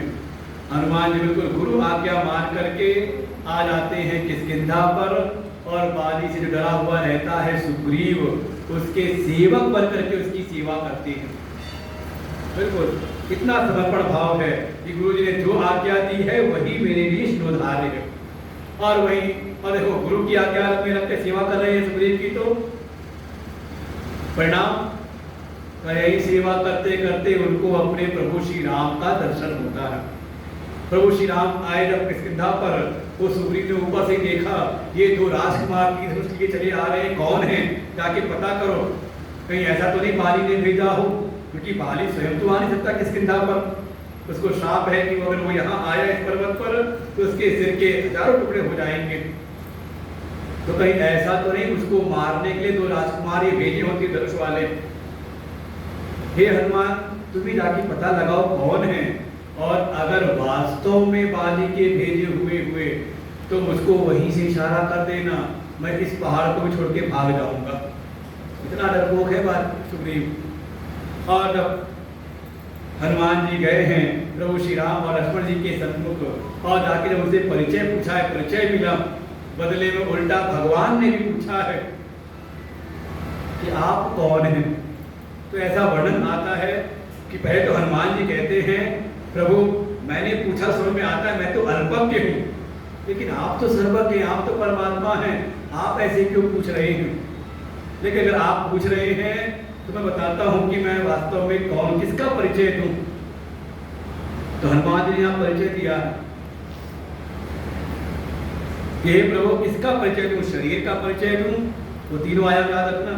तो प्रारंभ बताए थे, एक तो वास्तविक स्वरूप ब्रह्म स्वरूप भगवान का, फिर उन्हीं का मायोपाधिक ईश्वर, और उन्हीं का अवतार स्वरूप भगवान सगुण साकार, और अपने एक शरीर, जीवात्मा, जीव और शुद्ध आत्मा। तो हनुमान जी यही बात कहते हैं कि प्रभु किसका परिचय दूं, शरीर का परिचय दूं, शरीर से परिचय दूं, जीव से परिचय दूं या आत्मा से। और हनुमान जी ने यहाँ जो परिचय दिया है, वास्तव में अगर ये मस्तिष्क में हमारे बैठ जाए तो समझ लो ये ज्ञान प्राप्त करना सार्थक है, कथा सुनना सार्थक है। हनुमान जी कहते हे प्रभु देह दृष्ट्या तु दासोहम जीव दृष्ट्या तु दंशकः वस्तुस्तु तमेवाहम इति मे निश्चितावति। हे प्रभु अगर आप इस शरीर से अगर परिचय पूछते हो कि शरीर का परिचय, तो हे प्रभु शरीर से तो मैं आपका दास हूँ, आप मेरे स्वामी हैं, मैं आपका सेवक। कम से कम ये परिचय अगर शरीर का किसी को ज्ञात रहे हर क्षण। अच्छा आप सब भगवान के भक्त हो ना, कोई ऐसा है जो भक्त ना हो यहाँ पर, ऐसे आगे बैठ गया हो, सब भक्त हो कि नहीं हो, सब पक्का। अच्छा कितनी देर के लिए भक्त हो,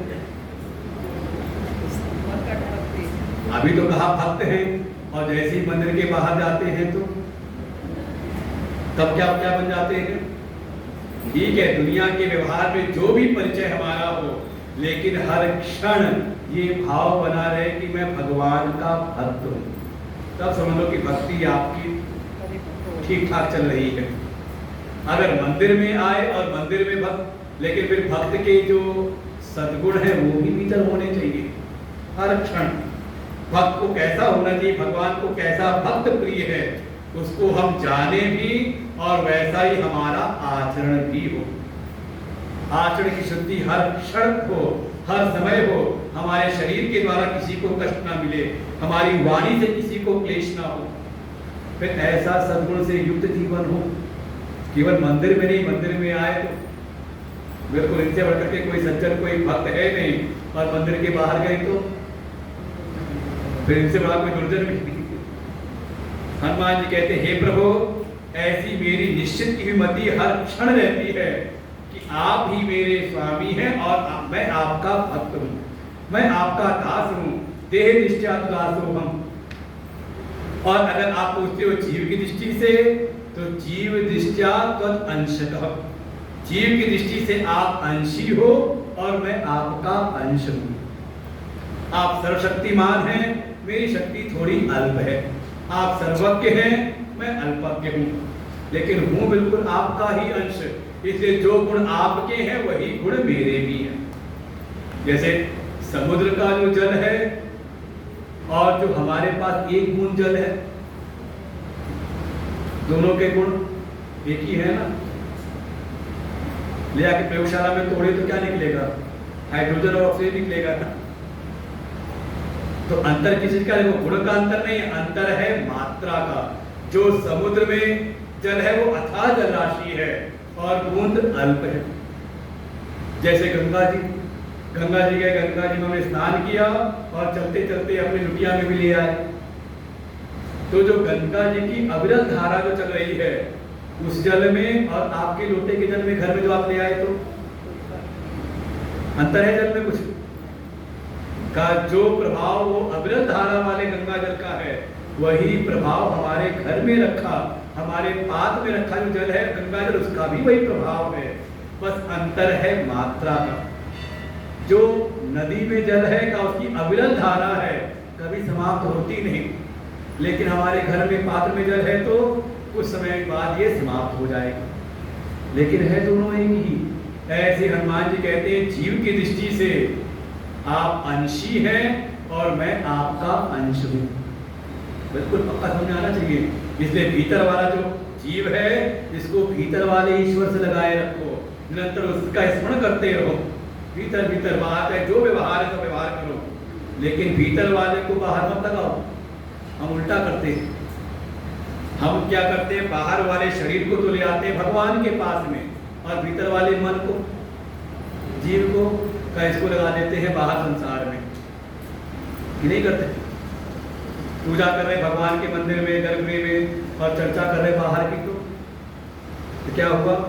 अच्छा, सत्संग में कोई फोन चलाए तो हम समझ जाते हैं कि शरीर तो बैठा है उसका यहाँ मंदिर में, लेकिन मन उसका चला गया है बाहर। तो इसका नाम भक्ति नहीं। बिल्कुल बाहर वाले शरीर को बाहर के संसार में लगाओ भगवान की सेवा में, लेकिन भीतर वाले मन को, जीव का जो अंश मन बुद्धि चित्त है, इसको भगवान में लगाए रखो। और तीसरा, हनुमान जी कहते हैं, अगर आप तत्व की दृष्टि से पूछते हो, शरीर की दृष्टि से आप स्वामी हो, मैं आपका सेवक दास हूं। जीव की दृष्टि से आप अंशी हो और मैं अंश हूं। और अगर तत्व की दृष्टि से आप पूछते हो तो वस्तुतस्तु त्वम एव अहम, जो आप हो वही मैं हूं, और जो मैं हूं वही आप है। इसी का सो हम, वही मैं हूं, वही मैं हूं। लेकिन शरीर की दृष्टि से नहीं, वो आत्मा की दृष्टि से। पहले अपनी सच्चिदानंद उस चेतन आत्मा को हम जाने और उसको ब्रह्म से, परमात्मा से एक जान ले, का यही साधना की सार्थकता है। हनुमान जी ने परिचय दिया है ऐसा अपना, और फिर इसके बाद तो हनुमान जी लग गए भगवान की सेवा में। और देखो हनुमान जी का ऐसा व्यक्तित्व, ऐसा चरित्र है, आप जिस दृष्टि देखो आपको परिपूर्ण दिखेगा। हनुमान जी साधक भी हैं, हनुमान जी सिद्ध भी हैं, हनुमान जी संत भी हैं, हनुमान जी गुरु रूप में भी हैं। हनुमान जी से बड़ा कोई कर्मयोगी नहीं, हनुमान जी से बड़ा कोई भक्त नहीं, और ज्ञान नाम अग्रगण्य हनुमान जी से बड़ा कोई ज्ञानी भी नहीं। हर रूप में वो आदर्श के समान है। संत हैं तो संत का कार्य है जीव को भगवान से जोड़ना। ये कार्य किया हनुमान जी ने कई जगहों पर। सबसे पहला काम, सुग्रीव जीव का स्वरूप है, उसको मिलाया भगवान से, सुग्रीव की मित्रता कराई भगवान से। फिर चले गए लंका में तो वहां मिला विभीषण भगवान का भक्त, उसको भी प्रेरित करके मिलाया भगवान से। देखो ये कार्य है हनुमान जी का। हनुमान जी की भक्ति करो तो हनुमान जी मिलाते हैं भगवान से। जैसे गोस्वामी जी को भी एक प्रेत मिला, उसने कहा मैं बड़ा खुश हुआ, पसंद हुआ, आपसे वरदान चाहते हो मांग लो। गोस्वामी तुलसीदास जी ने कहा उसको भगवान से मिला दो। प्रेत ने कहा इतनी सामर्थ्य होती तो क्या मैं प्रेत रहता? अगर भगवान तक जाने की सामर्थ्य होती मेरे पास तो। हाँ, ये है कि मैं जो भगवान से मिला सकते उनका रास्ता बता सकता हूँ, और प्रेत रास्ता बताया हनुमान जी का। और गोस्वामी जी को मिले हनुमान जी, और फिर हनुमान जी ने मिलाया उनको प्रभु श्री राम से। बिल्कुल हनुमान जी भक्त को, जीव को ईश्वर से, भगवान से मिलाने वाले हनुमान जी। सुग्रीव से मित्रता कराई, बाली का वध कराया, उसके बाद जानकी जी की खोज में पूरा सुंदरकांड की महिमा है, पूरा यात्रा का वर्णन है उसमें। जो जो विघ्न बाधाएं आती सारी विघ्न बाधाओं को पार करते हुए समुद्र उल्लंघन करके माँ जानकी का पता भी लगाया, लंका का विध्वंस किया, और सब करके जब वापस आए और जब प्रभु श्री राम उनकी महिमा गाते हैं, समझ इससे ज्यादा अहंकार बढ़ने की स्थिति और कोई हो नहीं सकती। यहाँ तो हम कोई कार्य करें और कोई प्रशंसा करें तो मन के भीतर कुछ तो होता है, अहंकार तो बढ़ता ही बढ़ता है। गुरु जी की सेवा करें और गुरु थोड़ी सी कह दे अरे तुमने बड़ा अच्छा काम किया, और चार लोग की महिमा गाएं तो थोड़ा तो अहंकार बढ़ ही जाता है भीतर। हाँ, वास्तव में तो हमने किया ही है। लेकिन हनुमान जी स्वयं प्रभु श्री राम कहते हैं, उनकी प्रशंसा करते हैं, प्रति उपकार करूँगा तोरा।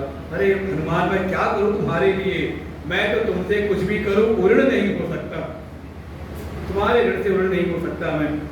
अरे इतनी महिमा, इतनी प्रशंसा की भगवान ने, और हनुमान जी तुरंत पड़ जाते हैं उनके चरणों में। त्राय त्राय आर्तिहरण, हे प्रभु रक्षा करो, रक्षा करो, मेरे भीतर मान न आ जाए। ये जो कुछ भी मैंने किया है, समुद्र का उल्लंघन, जानकी जी की खोज, निशाचरों का वध, सो सब तो प्रताप रघुराई। हे प्रभु ये आपके बल प्रताप से ही, इसमें मेरी कोई प्रभुता नहीं, ये तो सब आपका ही बल है। ऐसे है हनुमान जी। भगवान शिव के ही एकादश रुद्र के रूप में रावण को भी जाकर के इसीलिए उपदेश दिया है, उनकी सभा में जाकर के। क्योंकि हनुमान जी को लगता है कि है तो अपना ही चेला, है तो अपना ही भक्त, लेकिन कुछ मति भ्रम हो गया है, तो पूरी सभा में जाके रावण को भी उपदेश देते हैं। मोह मूल बहुसूल प्रद त्यागम उत्तम अभिमान। हे रावण, ये जो अभिमान है जिसके मूल में अज्ञान जनित मोह है, इस मोह को त्यागो, अज्ञान को त्यागो, अभिमान को त्याग करके प्रभु की शरण में आ जाओ। वहां जाकर के उपदेश करते हैं। ऐसे हनुमान जी हमेशा ही प्रभु श्री राम की सेवा में तत्पर रहते हैं। और देखें कई जगहों पर हनुमान जी ना होते तो बड़ी मुश्किल हो जाती। जब लक्ष्मण को लगा शक्तिमान तो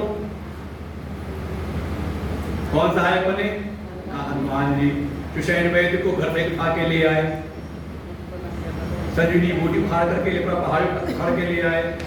उसके बाद एक और घटना घटित हुई। जब वो आया था एक और रावण का कोई सहायक रावण, और चुरा करके ले गया राम लक्ष्मण को। तब चुराने वाले कौन? तब वहां भी हनुमान जी। हर जगह पर जो असंभव से असंभव कार्य है वो भी हनुमान जी करने में परम निपुण है। तो बड़ी कृपा है हनुमान जी की, वो भी तो आ गए हैं ना हनुमान जी, उनकी भी स्थापना हो रही है ना, पहले से स्थापित है। राम दरबार में तो हैं वैसे दास हनुमान हैं, लेकिन मुख्य जो उनका रूप है वो भी अब उनकी भी कृपा हो रही है। ये भी भगवान शिव के अवतार हैं। और इनका जो स्वरूप बताया, अंतिम जो इनका गुण बताया, स्थापयामास भूलोके राम भक्तिम कपीश्वर स्वयं भक्तवरो भूत्वा सीता राम सुखप्रद। हनुमान जी जैसे भक्त हैं कि स्वयं भगवान की भक्ति में रत रहते हुए अन्य उनको जो कोई मिलता है उसको भी भगवान की भक्ति में लगाते हैं। वास्तव में यही भक्त का लक्षण है। किसी ने पूछा अच्छे भक्त की पहचान क्या, तो जिस महात्मा से पूछा उल्टा उन्होंने पूछ लिया उसी से, अच्छा बताओ, ये बताओ अच्छे शराबी की क्या पहचान है, अच्छे जुआरी की क्या पहचान है, अच्छे नशेड़ी की क्या पहचान है, किसको कहोगे अच्छा शराबी? तो उसने जवाब दिया, जो सुबह से शाम तक नशे में धुत रहे वही शराबी है, जो दिन भर जुआ खेले सब नुकसान कर दे अपना लेकिन फिर भी उसका व्यसन ना छूटे, का वही पक्का जुआरी है। उन महात्मा जी ने कहा बिल्कुल गलत लक्षण है, ये लक्षण नहीं है। का अच्छे शराबी अच्छे जुआरी के लक्षण देखना, बच के रहना उनसे। अच्छा जो जुआरी होता है वो चार और को भी जुए की लत लगा देता है। अनुभव है कि नहीं? अच्छा जो शराबी है वो खुद, अब बड़ा क्या विचित्र सी कई व्यवहारिक जगत के कुछ सत्य ऐसे हैं, आदमी जूस पिएगा दूध पिएगा तो अकेले पीता है और शराब पिएगा तो बुराई का काम करना तो मतलब दूसरे को लगाता है, अच्छा ही नहीं बांटता। शरीर के लिए जो लाभप्रद है भाई जूस पीना है, फलों का जूस पी रहा है, अकेले पिएगा अच्छी चीज, लेकिन जहर पीना है तो आप और लोग को बुला लेता है, आ जाओ तुम भी आ जाओ, मैं अकेले क्यों मरूं, तुम भी मरो साथ में। सावधान रहना चाहिए। उन महात्मा ने कहा बस यही लक्षण है अच्छे भक्त का। अच्छा भक्त वो है जो चार और में भी भक्ति का रंग लगा दे। इसीलिए जो भी भगवान की सेवा में रहते हैं, भगवान के मुख्य सेवा में जो मानव व्यवस्था करने वाली समिति बनी हुई है, जो उसमें अपना योगदान देते हैं कि ऐसी व्यवस्था बनाए कि चार और जो लोग आए वो जुड़े इसमें।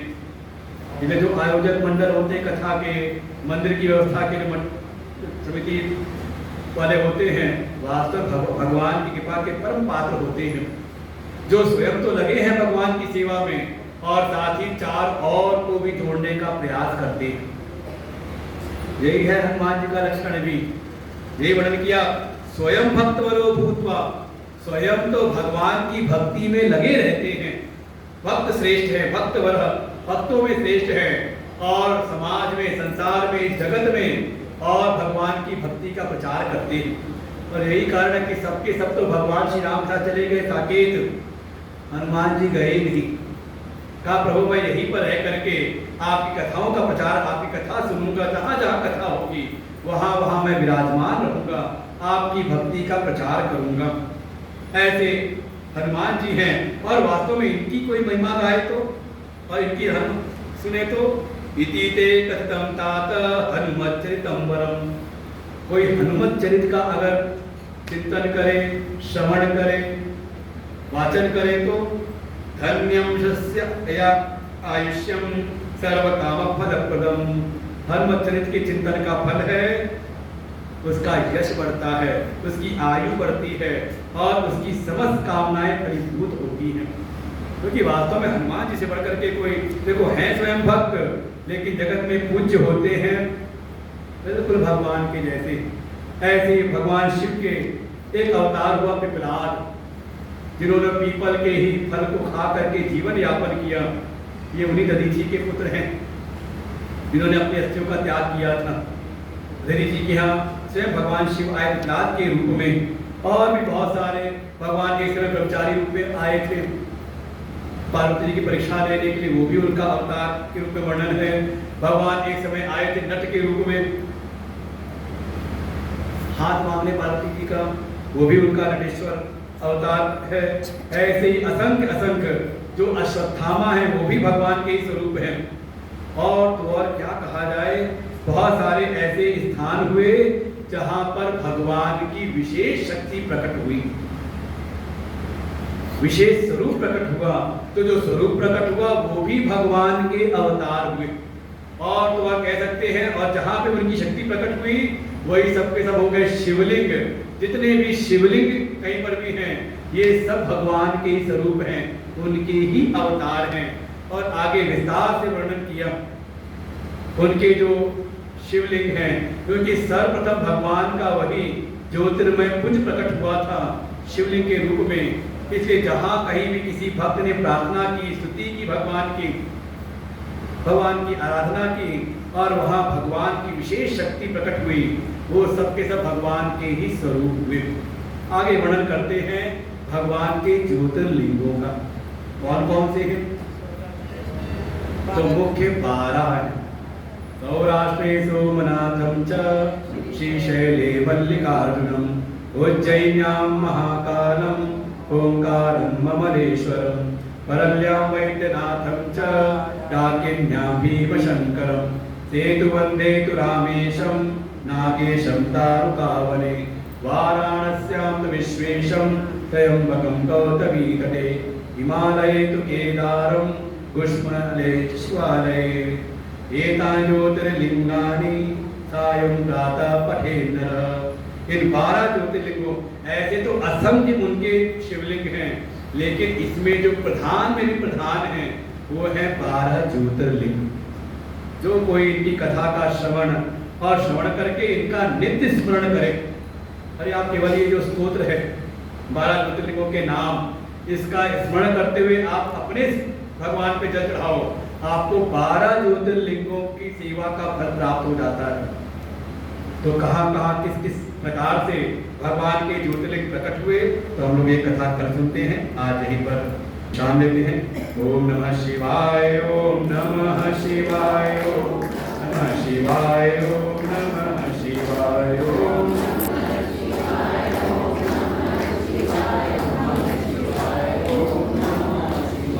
नमः शिवाय, ओम नमः शिवाय, ओम नमः शिवाय, ओम नमः शिवाय।